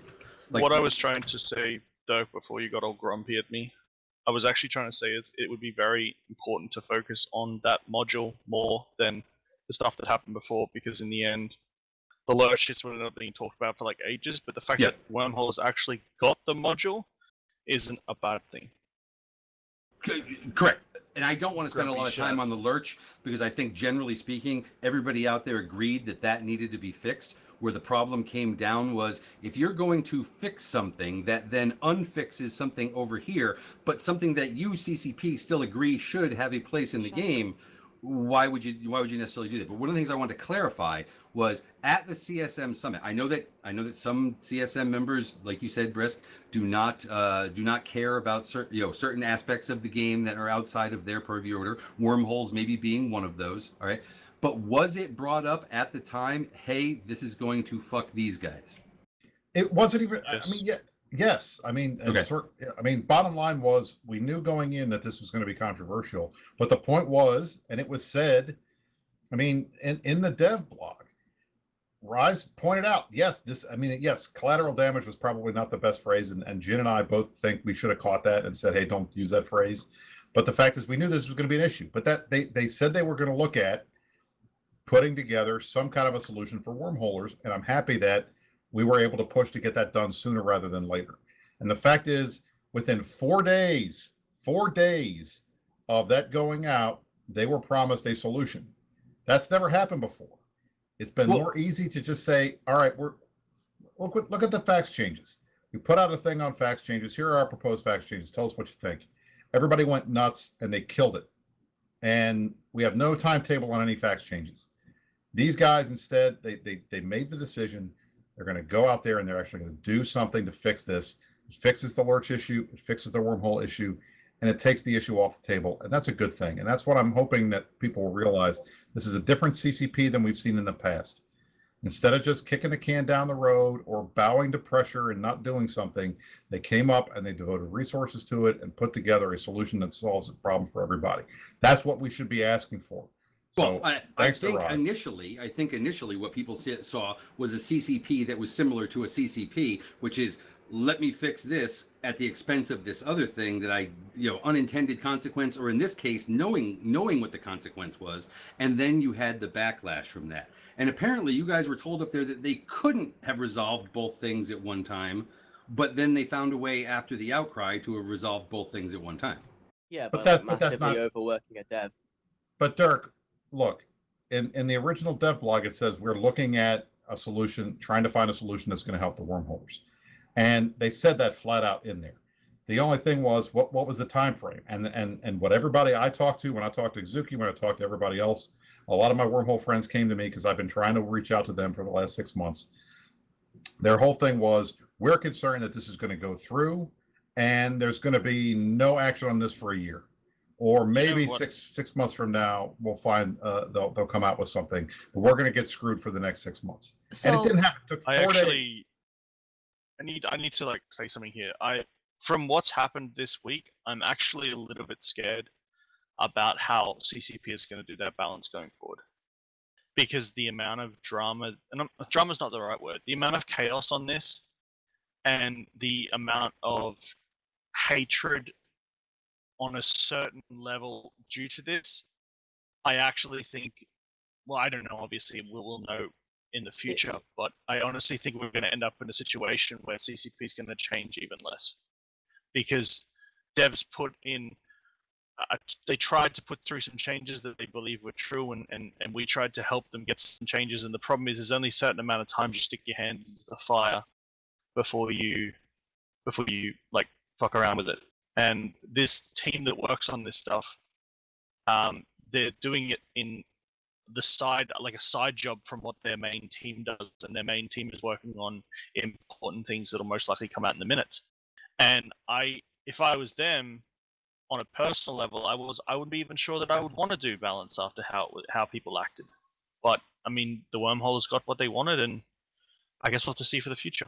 Well, I mean, this is No, number wait, one, wait. the nature With of that balancing being things. said, with that being said, if you see CCP Rise at Vegas, make sure you buy him a drink, because I'm pretty sure he's the one who's figuring out the solution. So if you really actually appreciate that, buy him a drink. Otherwise, stop bitching. Well, this is the nature of balancing things. Number one, some people out there are going to take it great, and other ones are going to take it bad. It's not like CCP. When it comes to the outrage over this, I don't know. I'd have to lower this, down quite a bit compared to other outrages that we've had in the past, whether it be jump fatigue or jump drive ranges or FozzieSov or a whole bunch of other things out there that were way bigger in terms of outrage. I mean, but look at what this happened negatively hit the afterwards. wormhole community, But no, which hang is a relatively small community. That's a perfect example. You literally hit the nail on the head. They came back to us and started wanting to make changes again after being burnt in the past. And now it's happening again. I'm not going to say they're going to back off, but don't be surprised if they do. Because they don't have a balanced team. They have people that do balance in their spare time. And these are the people that need the love. And a lot of the time, even if people are happy with things, they don't get the love. All they get is the hatred. And if I was them, I'd be saying, fuck it. You guys can wait 6 more months. Because unless you can convince the strategy team to do like a proper fucking balance team, it's just not going to happen. Every time they come to the player base, you guys react like this as a player base. We actually took the time to sit down with these devs and say, look, we believe that we can move forward with balance changes. And this is the response that they got as a dev. And so, I don't know. We'll see what happens. Basically, like real talk. If you, as like a person in your job, I think, I don't know how to put it, but if when you made a decision, the response to that decision was like hundreds of people saying that you should be fired, you're shit at your job, and you should just you should be removed from the chance of doing balance, like you should never touch this again. would you want to fucking do that ever again? No, because that fucking sucks. Like, I you think gotta that's remember I think at that's been some the point history of a that- lot of changes within this game. You Oh, can go yeah, back to people like, like this Grayscale. You was- can go back to people like Fozzie and stuff like that, right? For Like sure, they for sure. don't deserve the treatment for that, but you can understand why there is. You can just understand that outrage is going to happen. The scale No, at I which it can't. happens and No, the I words can't. that Like, are used. That's fucking the bullshit. The bullshit. Like, outrage is not the way to deal with things. Constructive feedback is the way to deal with things. I don't give a shit about outrage. Outrage doesn't get you solutions. Doesn't get you progress. Fucking constructive criticism, constructive work gets you what you want. What your outrage and shit like that, all that does is alienate people and not make them want to talk to you. That's 100%. There's various ways to convey, hey, your idea isn't great and here's why, without screaming, without calling people names, without throwing a fit and crying. Yep. Constructive criticism is like an art, and as an adult you should be able to learn how to give and how to receive constructive criticism. That's why a lot of Aside times a lot from of us tantrum. I will Yeah, say aside from a I am tantrum. very happy to hear Sorts say this. Since he and I have had conversations about this in the past. Yeah, I mean, we all have experience here receiving hateful comments and then also constructive criticism. The the problem people- is for that the there's a pe- bunch so- of constructive criticism that's out there, but it gets buried under the weight of the mob, right? It's said very this the difficult other to day. sort through, yes. I said this the other day we had a get together on the Talking in Stations Discord with like some wormholers and some other people, and I said the problem that you're going to get is that you're going to create this level of hatred in like a 400 comment thread where there could actually be really good feedback. The problem is you can't get to that feedback because of all the bullshit. And so who's going to want to go through it and who's going to want to sit and look at it and deal with that to get to that feedback? No one's going to want that. And so the problem is that wading into that is just impossible. And the same as at a CSM level. It's like we really tried. Everyone's saying, oh, the CSMs just wanted a 0.0 agenda. What we truly wanted was to establish a baseline of balance. It was to start things moving again where devs felt comfortable doing balance. Right now, yes, the Hictors affected wormholes, but they also had a negative effect on the game in other aspects. Do I think the wormholes got hurt? Yes. But doing balance like this, the hope was is that we would be able to say you're not going to have to wait a year for for things to get fixed. You're actually going to start seeing balance regularly. Do I think that's going to happen?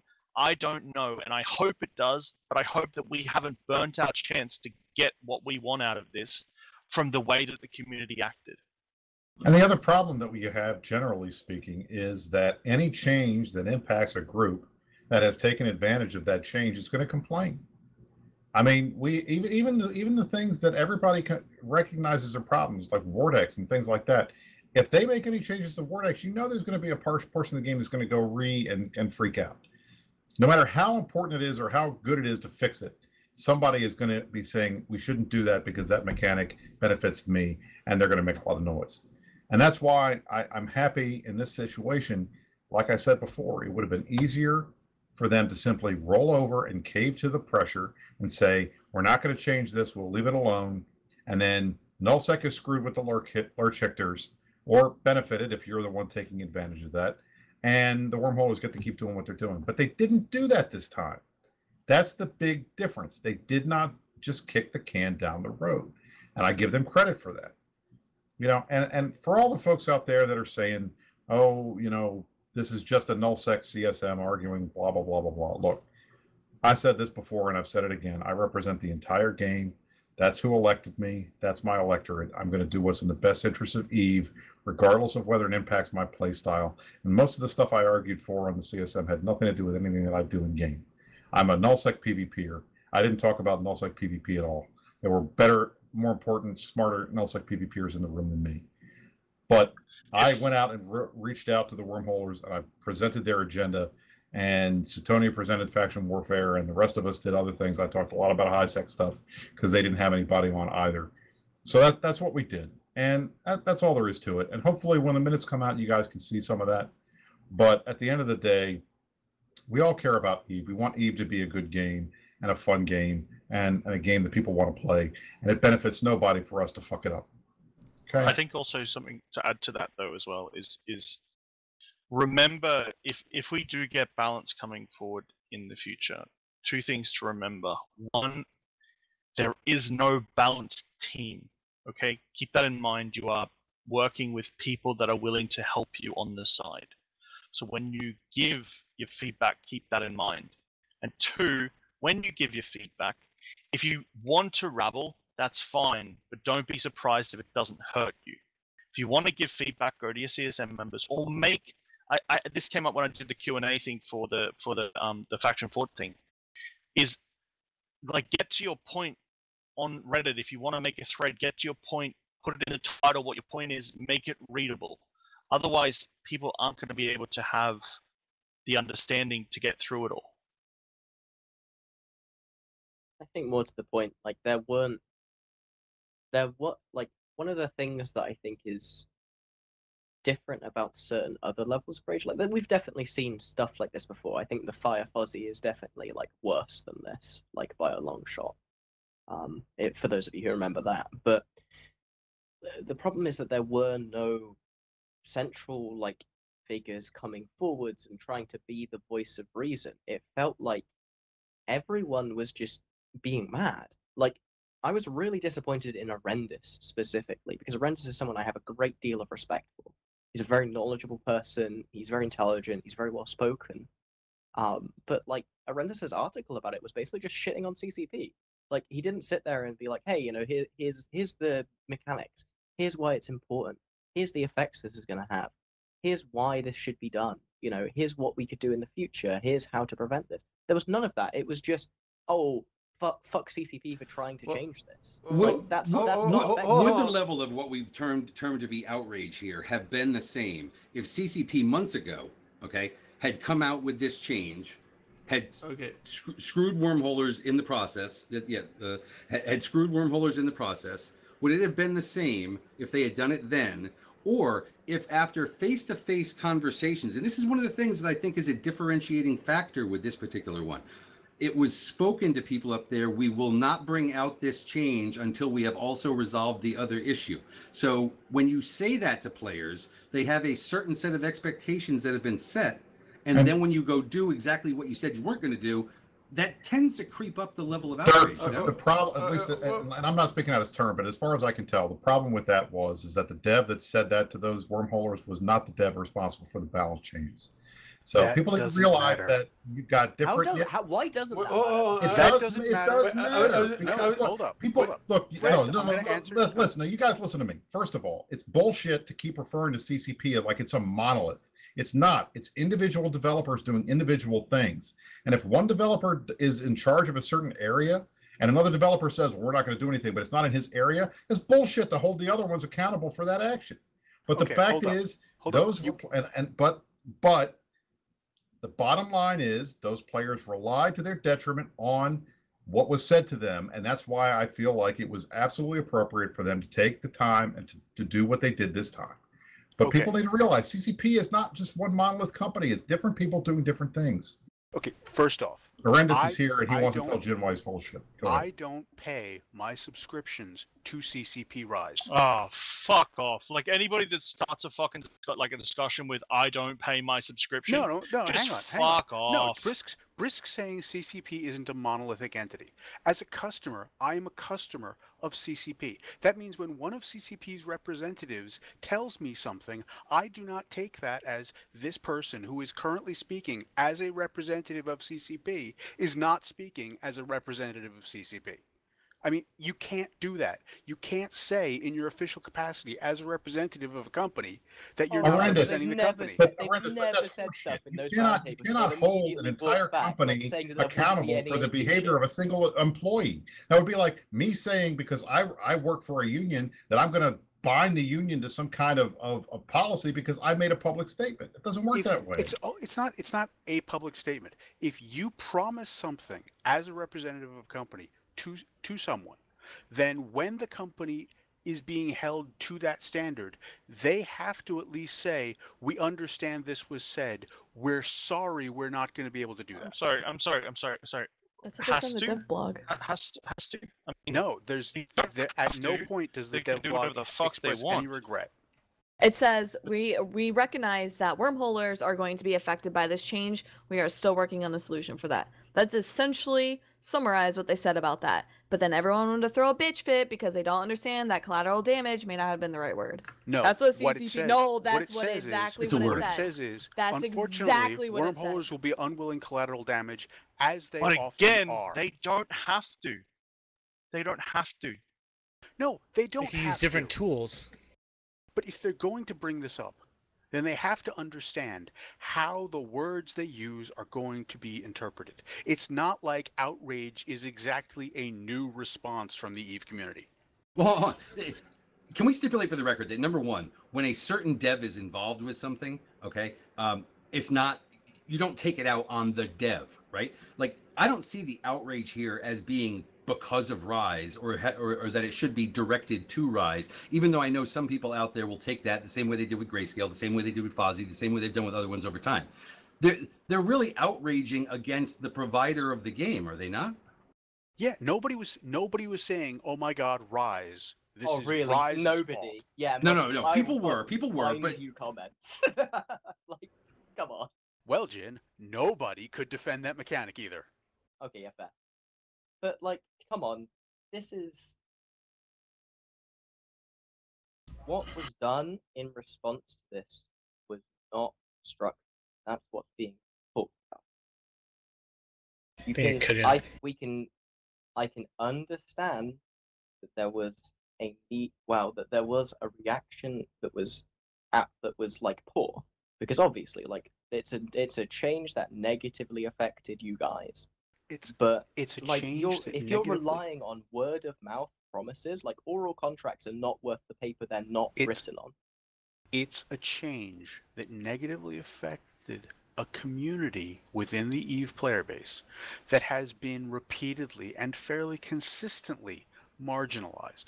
They're Oh yeah, always... they didn't rewrite the entire Citadel mechanics just for wormholes. That didn't happen.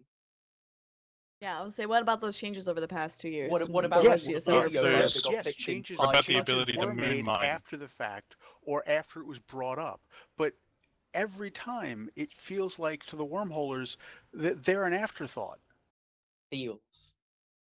Well, I mean, does it Dude, really that's matter? what they're going to react based on. Well, and I understand that, but I mean, the point that I would like to say, and like I said before, is this is how things are supposed to happen. Okay, they put out, we're making these changes. They ask for feedback on the changes. The feedback is provided, and they act on the feedback.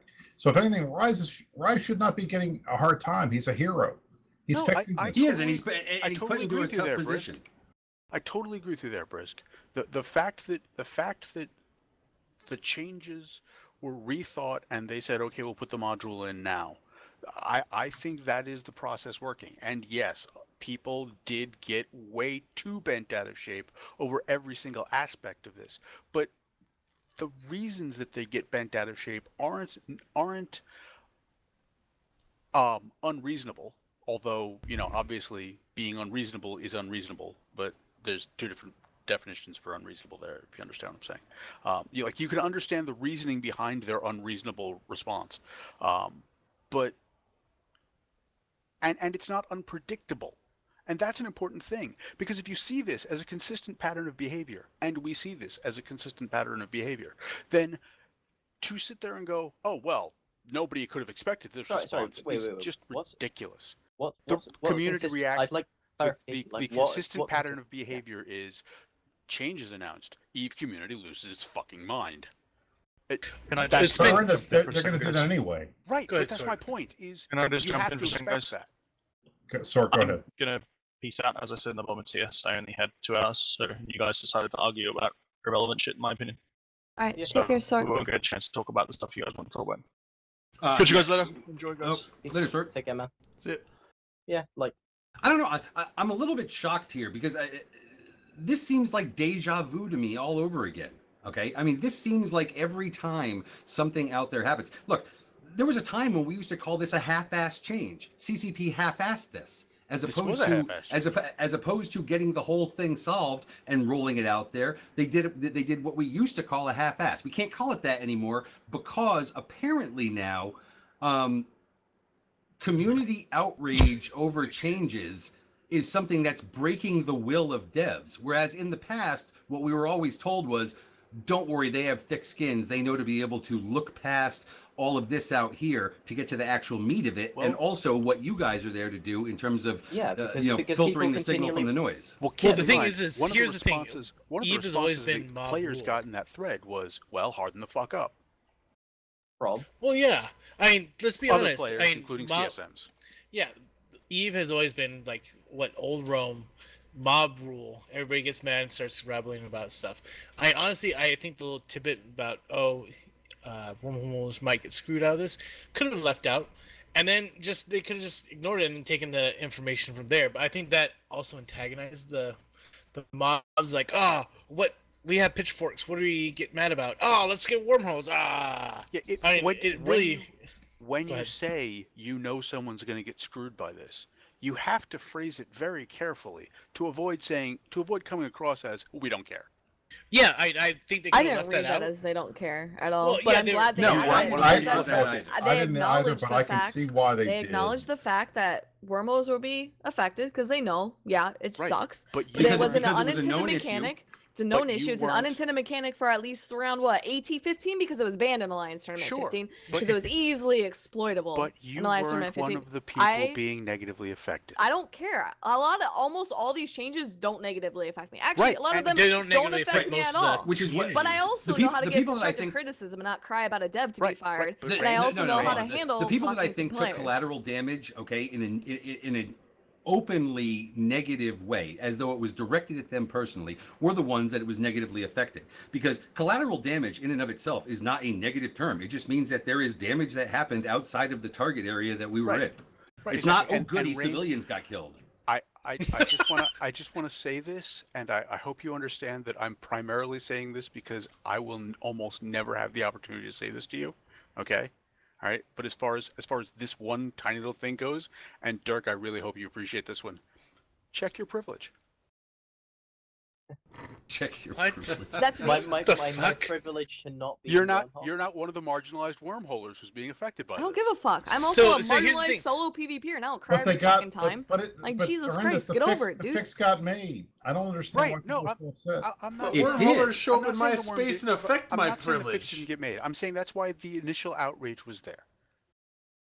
Well, hold on. It did, but I'm hearing out of some of the voices here that, you know what, the outrage doesn't need to happen, and you're gonna break these guys that are overworked. All right, The fact so that I'm we gonna just- just hold no, on a second. Hold okay, on a okay. second. Hold on. Dirk has not been talking all over fucking people tonight. Some fucking Dirk sober Sal as a says mofo. this is an exploit. This is not a balance change. It is a bug fix. I think Well- that's also a really good clarification there. Yeah, yes, definitely. that's a whole different definition. But never It mind. is I not forgot an where I was exploit. fucking going. Yes, it fucking is. That's why it was banned from Alliance Tournament 15. That is why it's an exploit, and that is why The- it's being fixed. The whole rolling move is not an exploit because it No, no, doesn't It's not no, the the lurch lurch kick rolling, it's the aspect lurch. No. The Kick. lurch, Oh, the lurch the being lurch the kick the is lurch an being the exploit. bug fix, Right. not a balance. And the way that you use Hex currently is not an intended use of the mechanic. That doesn't make it an That's been exploit. That's been. It does, makes it a bug actually. fix. Yeah, It No, makes because Holy CCP shit, has You were it's like never arguing CCP has for- established. No. CCP has No, established that it's not an no, exploit no. until they Read say it's fucking an Rise's exploit. post. Read Rise's post. Re- Read Yeah, I mean, look, Rise's I think it's specifically borderline says, exploited, hey, but it's not this an is exploit. not how wormholes were originally intended to be done. We Right, but you're decided talking not to about- So change this is things. back to my thing is I think that honestly, with the outrage, if the wormholes are gonna bitch about this, how crazy it's been, what if my whole post about what if the CSM did actually turn on the wormholers? What would you guys expect? I mean, if you guys think that, like especially Brisk, the outrage against Brisk about wormholers when he's advocated That was insane. that was insane. That was uncalled for. So it's like, you know what? At what point does it get to where you say, "F all you guys, we're gonna destroy wormholes as best we can"? Well, we can't and, really do that in the CSF. Well, That's not I our obviously you guys wouldn't, but you reap what you sow. If you want that to, if you complain about it and you say this is the issue, oh, they don't care about wormhole space. Oh, well, let's dude. see what happens I if tell they you don't. what, if this care is the for it. wormhole's reaction to like this level of change, I fucking look forward Jin. to when you get the wormhole equivalent of jump fatigue change. Because you guys are gonna cry. I had so someone fucking hard. tell me today, and this is not a wormholer. This is somebody who has been in lowsec and nullsec pretty much their entire EVE career, okay? I had somebody actually tell me today, as far as the CSM makeup goes, it could not get worse. Oh, it can get You a could- lot worse. you- There could be 10 of Aerith on that thing. Keep crying. Dude, you have no There could be, clue. I mean, look, Oh, I have a there's clue. been a lot of They smug do shit not have a talking clue. out there and stuff like that regarding fuck wormholes and things like that. And I don't think that we need to take that here because I don't think that all of the CSMs, or at least the two that are still remaining here, are like that. I think they try and take these things into account. I agree. But I'm gonna tell you, I do think all of a sudden there's been some mentality change out there that outrage somehow a segment of the player base rising up because of a change that was made that they feel was you're gonna have the many out there that sit there and just throw shit. You are gonna have the people that give actual good ideas, and those are gonna have to filter to the top. But I don't know. Let's not say that. I guess apparently outrage didn't get it fucking done. Yeah, one could say it did get done in this sort of situation. See, But that's will the it get thing done is- in the future? Look, I mean, look. Whether I take credit for it because I'm a politician, but that's half of that's a joke. Okay, I mean, the reality is that, and at least in my opinion, from every conversation that I had, and I'm not going to get into details because I can't. But what I'd say is they recognized from the beginning that wormholes were going to be an issue, and they needed to fix it for them. So I'm happy that they stepped up and they did it, and they announced it in a reasonable time frame, so that folks were not upset about it. Because the October release is still at least 2 weeks away. So at the very least, they got it done. And in terms of people get crapping on me, look, I'm used to it. It's politics is it's winning a pieing contest, and the reward is more pie. I mean, I'm used to that. I'm going to get crapped on regardless of what I do, and I make light of it. But the fact is, at the end of the day, we got it fixed. Lurch Hicks are going to be gone. Wormholers are going to have the benefits that they've been able to have for years, and the issue is resolved. And that's the best solution for everybody. And that's really what I want to see more of when you've got different issues that come up that impact two different areas of space. Let's come up with a compromise that fixes both issues and makes people happy and get stuff done. And they did that. So hooray for CCP. You guys got it right. And whether it was the outrage, whether it was me, whether it was whatever, we got it done. And Sure. I still think they should have success, some sort of success has fatigue many fathers, for- and defeat is an orphan. So everybody should take their slice of the credit. I mean, Yeah, I think certainly should people we shouldn't have, be. Certainly, people shouldn't be out there, calling for devs to be fired. I mean, that's just stupid. Okay, Right, But yeah, no but that argument ain't there. new. It's just not new. It's not something that people should be doing. Okay, just like what we talked about earlier in the show. Just because it was tolerated years ago doesn't mean that it should continue to be tolerated and things like that. But again, I feel really bad for the guys that are up there, the people that are up there on the quote unquote balance team, okay? Because they are splitting their time with other things, in doing that. But I don't think that this could possibly fall back to, well, guess what? If there keeps being outrage over the changes that they make regarding balance, they won't do balance, because then what happens? Then the outrage comes towards the whole thing in general. This is part of what they do. They develop a game, and sometimes balance is a part of that. Well, Yeah, but the thing it is, also I had a conversation. Okay, so I'm just gonna go for it. I had a conversation with them. They're gonna remain, but we were discussing something, and we kind of were talking about it. There was You're, a you're point where fading he in and just- out, Jen. Yeah, So you yeah, get yeah, closer to yeah. your Mike's, like, microphone okay, and sorry. talk or whatever. So I was talking to a dev at the last summit, and we were chatting about something. Can't really go into specifics, but at one point in the conversation, he was like, "Yeah, that sounds good, but do you want to be the person who has to take ownership for that change with against the community?" And I was like, "Yeah, that's a fair fucking point. I wouldn't want to do that. That sucks ass. You're gonna just get wrecked by the community constantly." And it is actually a thing that some people in CCP are aware of and think is a problem, because you don't want to have to deal with that level of shit anymore. I understand Alright, that but- maybe that's part of their job description, but also fuck you guys. Yeah, but they're also running out of people to call for to be fired. I mean, let's be honest. The staff is not very. There's not a plethora of extra staff around that we can yell at and Oh hope no, they there's get plenty of fired. people. It's just that they don't talk Not to in the the fucking public community, eye. because why Yeah. would they? Yep. they're Yeah, just gonna why do would that. they throw There is a themselves on the balance to train this. tracks? There is Well, a balance if to this, there's- because those front-facing devs, okay, that end up catching the shit by name, okay, are also the ones that catch kind of the freaking glory that they are who they are, and they're getting drinks bought for them and all that kind of shit when they're out there. So there's there may be love and there may be hate, but they get both, and hopefully they know that, generally speaking, right, their services are valued by the players. Doesn't mean that players aren't going to get upset once in a while. Yeah, I don't think there's anything That's wrong fine. with Look, being they upset. They expect that. They expect the players are going to get upset. I mean, look, every time you make a change is scary. People don't like change. And it's very easy for a community to read something in where it wasn't intended. It happens all the time. So, I mean, that's just to be expected. They know there's going to be rage. They expect the rage. But the difference is trying to determine whether the rage is legitimate and it's a concern because people are going to quit the game because this is something that's such a big deal that it has a massive impact on the players, or whether it's rage for the sake of rage. And I think in this situation, it was obvious that it was more than just rage for the sake of rage, and that's why they did the right thing. But hey, you know what? It wasn't just the rage. It was also a bunch of us telling them, hey, you made a promise, you got to keep it. We got to fix this, and they got it done. These guys, they're not assholes, and they're not idiots either. They want to do what's right, and if we give them enough room, they'll do it. It just takes time. It's not something that happens in an hour. Yeah, okay. That is something that I really have to press on, because we were literally getting people oh man, CCP hasn't talked about this, and it had been a day and a half since the blog had dropped. That was fucking stupid. Come on, do you really expect a company can put together a response in a day? I don't know if any of you motherfuckers have dealt in public communications before, but it takes fucking time if you're dealing with something that's gone from, oh, okay, we're just announcing a dev change. This doesn't have to go through PR. The amount of anger that went and the amount of threats to unsub means that has to go through your PR department, your community team. You have to sit there and work it out. You have to spend a lot of time wording everything properly. You have to get it edited. You have to talk to every dev and make sure what you're saying is 100% correct and is exactly what you're going to follow through with on, because you're not asking for feedback. You're saying, here is our response to the community drama. Fuck, yeah. Come on, do you expect that to happen in a day and a half? No. No, I mean there's also obviously a lot of things that I'm sure the community would enjoy changes on. One thing that I would love is liquid ozone consumption to go up, drop the volume, increase the cost, increase the cost of that 10 times. I'm sure a lot of the community people, miners especially, and people that use this stuff would like that. But I mean, it's a matter of when it gets taken to that point.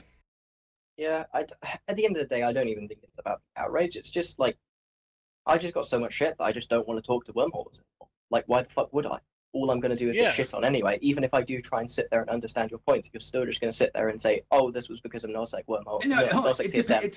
It depends on who you're talking to from the wormhole community. If you're personally getting shit on by them, then of course you turn those off. But there are other ones out there that want to talk in a much more rational way.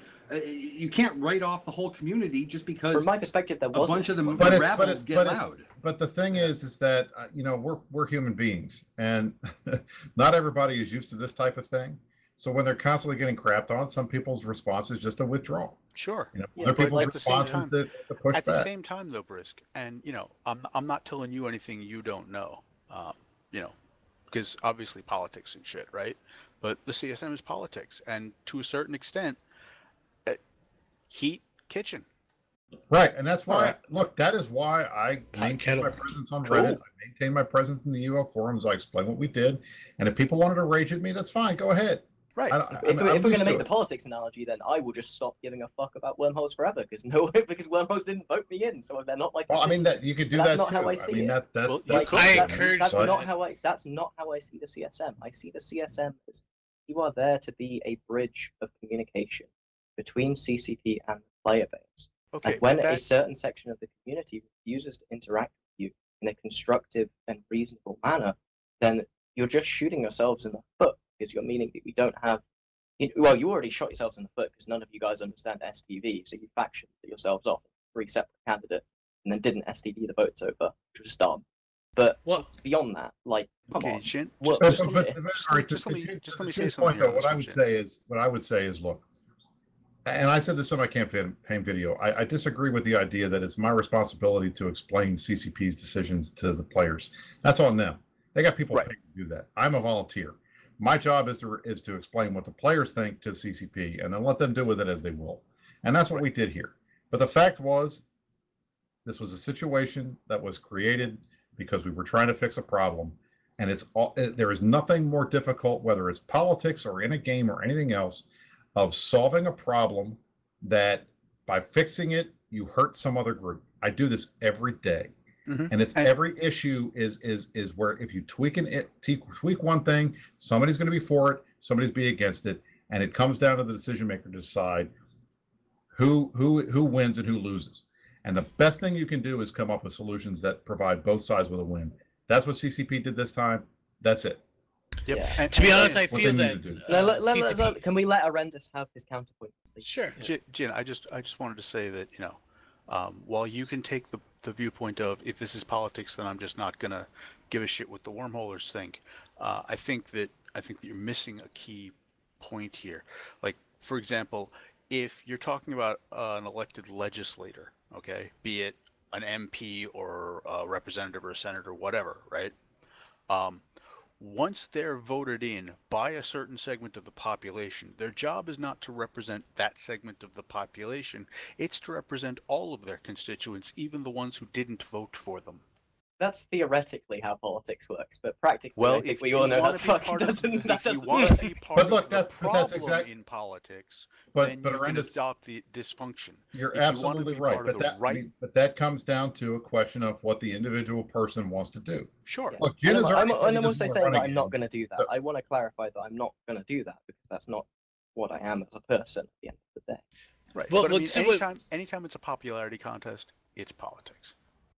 Yeah, honestly, what my opinion is this, and this might not be politically correct or whatever. Honestly, the wormhole screeching is starting to sound a lot like high sec people screeching about being ganked in high sec. Or That's NLSEC people the level screeching of- about jump fatigue. Yep. Yeah. Yeah, exactly. I tried to say that. I tried to say, hey guys, what you're complaining about is whether something is 99.9% safe or 97.5% safe. And I was told that was not the right thing to say. So I'm not going to say it again. It's not the right thing to say. but- you might be but- right, but it's not the right thing to say. It's not the politic thing to say. I will say that. But look, I mean, when it comes down to it, I think when you're dealing with communities that are diametrically opposed in certain ways, and where one thing benefits one and hurts another, you got to look at a lot of different factors. I'm happy that CCP did this, and the fact that they did it as fast as they did is testament to the fact not only that CSM was working as intended. We told them this was going to be an issue. We knew it was going to be an issue. We asked them to fix it, and they did it. But also the fact that the community spoke up and said, hey, look, guys, you're really impacting our gameplay. And not all of it was screeching. There was legitimate, hardcore work. There's always legitimate, talk like, to me and talk to others. There was constructive criticism of folks that said, look, we need to fix this. And I'm happy that it worked out. And frankly, this is the model of what should happen. They put out something. I mean, granted, maybe they shouldn't have said it the way that they said it, and Rise already apologized for that. But Well, they he put came out out with a something- really nice, like, reiteration of what they meant. So Right, Absolutely. and- Right, and that, Rise is a they good did it, talker. it worked out.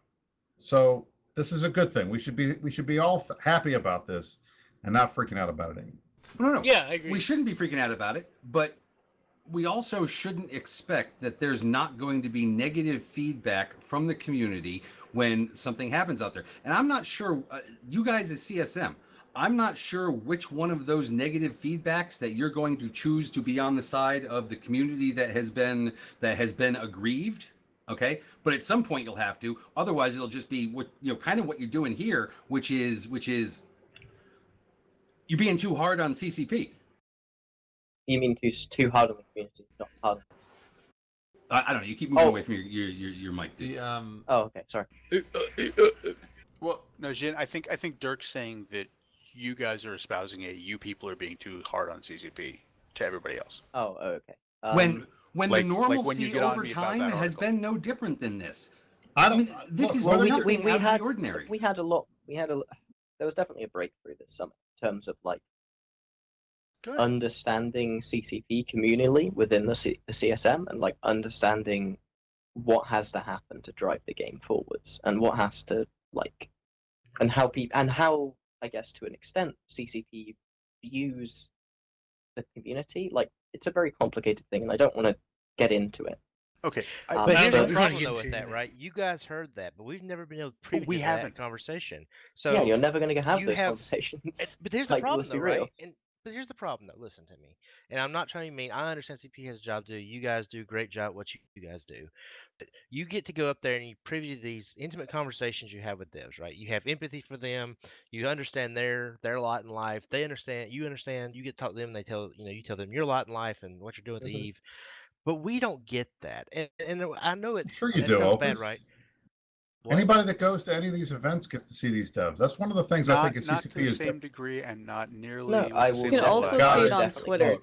too. Okay, So- I mean, hang on. I'm telling you right now that there are folks that are not on the CSM that have more impact. I mean, look, I'll tell you flat out, there are guys on the CSM that have way more impact on stuff that happens internally in CCP than I do, just because I'm on the CSM. I Okay, don't Yup. look at I, those guys I that totally way. understand that, but I've never been to these events, right? I don't have that unfettered access, and I've tried, hadn't been able to go.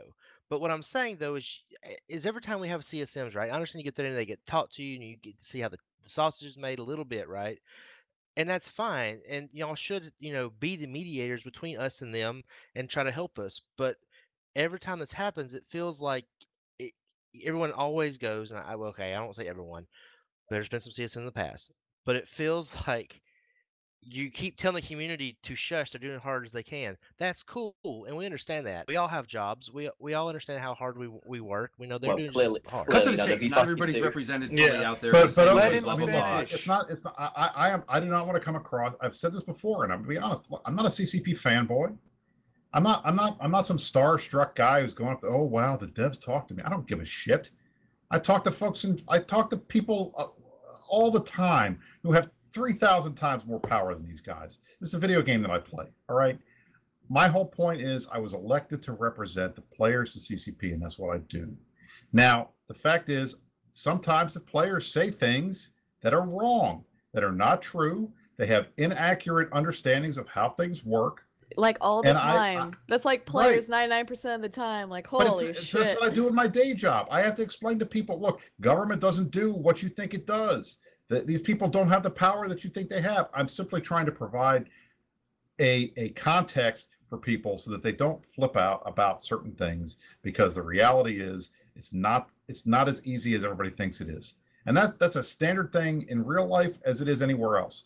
If you're not doing the work, it's very easy to think that the job is easy to do. Why can't they just do this? Why can't they Why just do do we that? care? It's not hard. Let's be honest. This is a game, and obviously our volunteers are there. But why are we getting so fucking bent out of shape?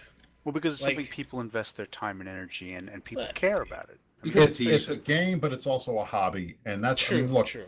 there's no other game. Look, do you see a talk show like this for Blizzard for WoW? No, we do this I type don't of shit see because it. this is Eve, and it's a true. different kind of game. But the Yeah. fact is, unlike any other game that I played, and I was on the CSM equivalent for Star Wars Galaxies for 2 years back in the day. Nobody has more access to player developers at CCP than the players do in this game. And it's not just CSM, it's everything. These guys are out there in the community. They care about it. They want to interact. They want to talk to people that play the game.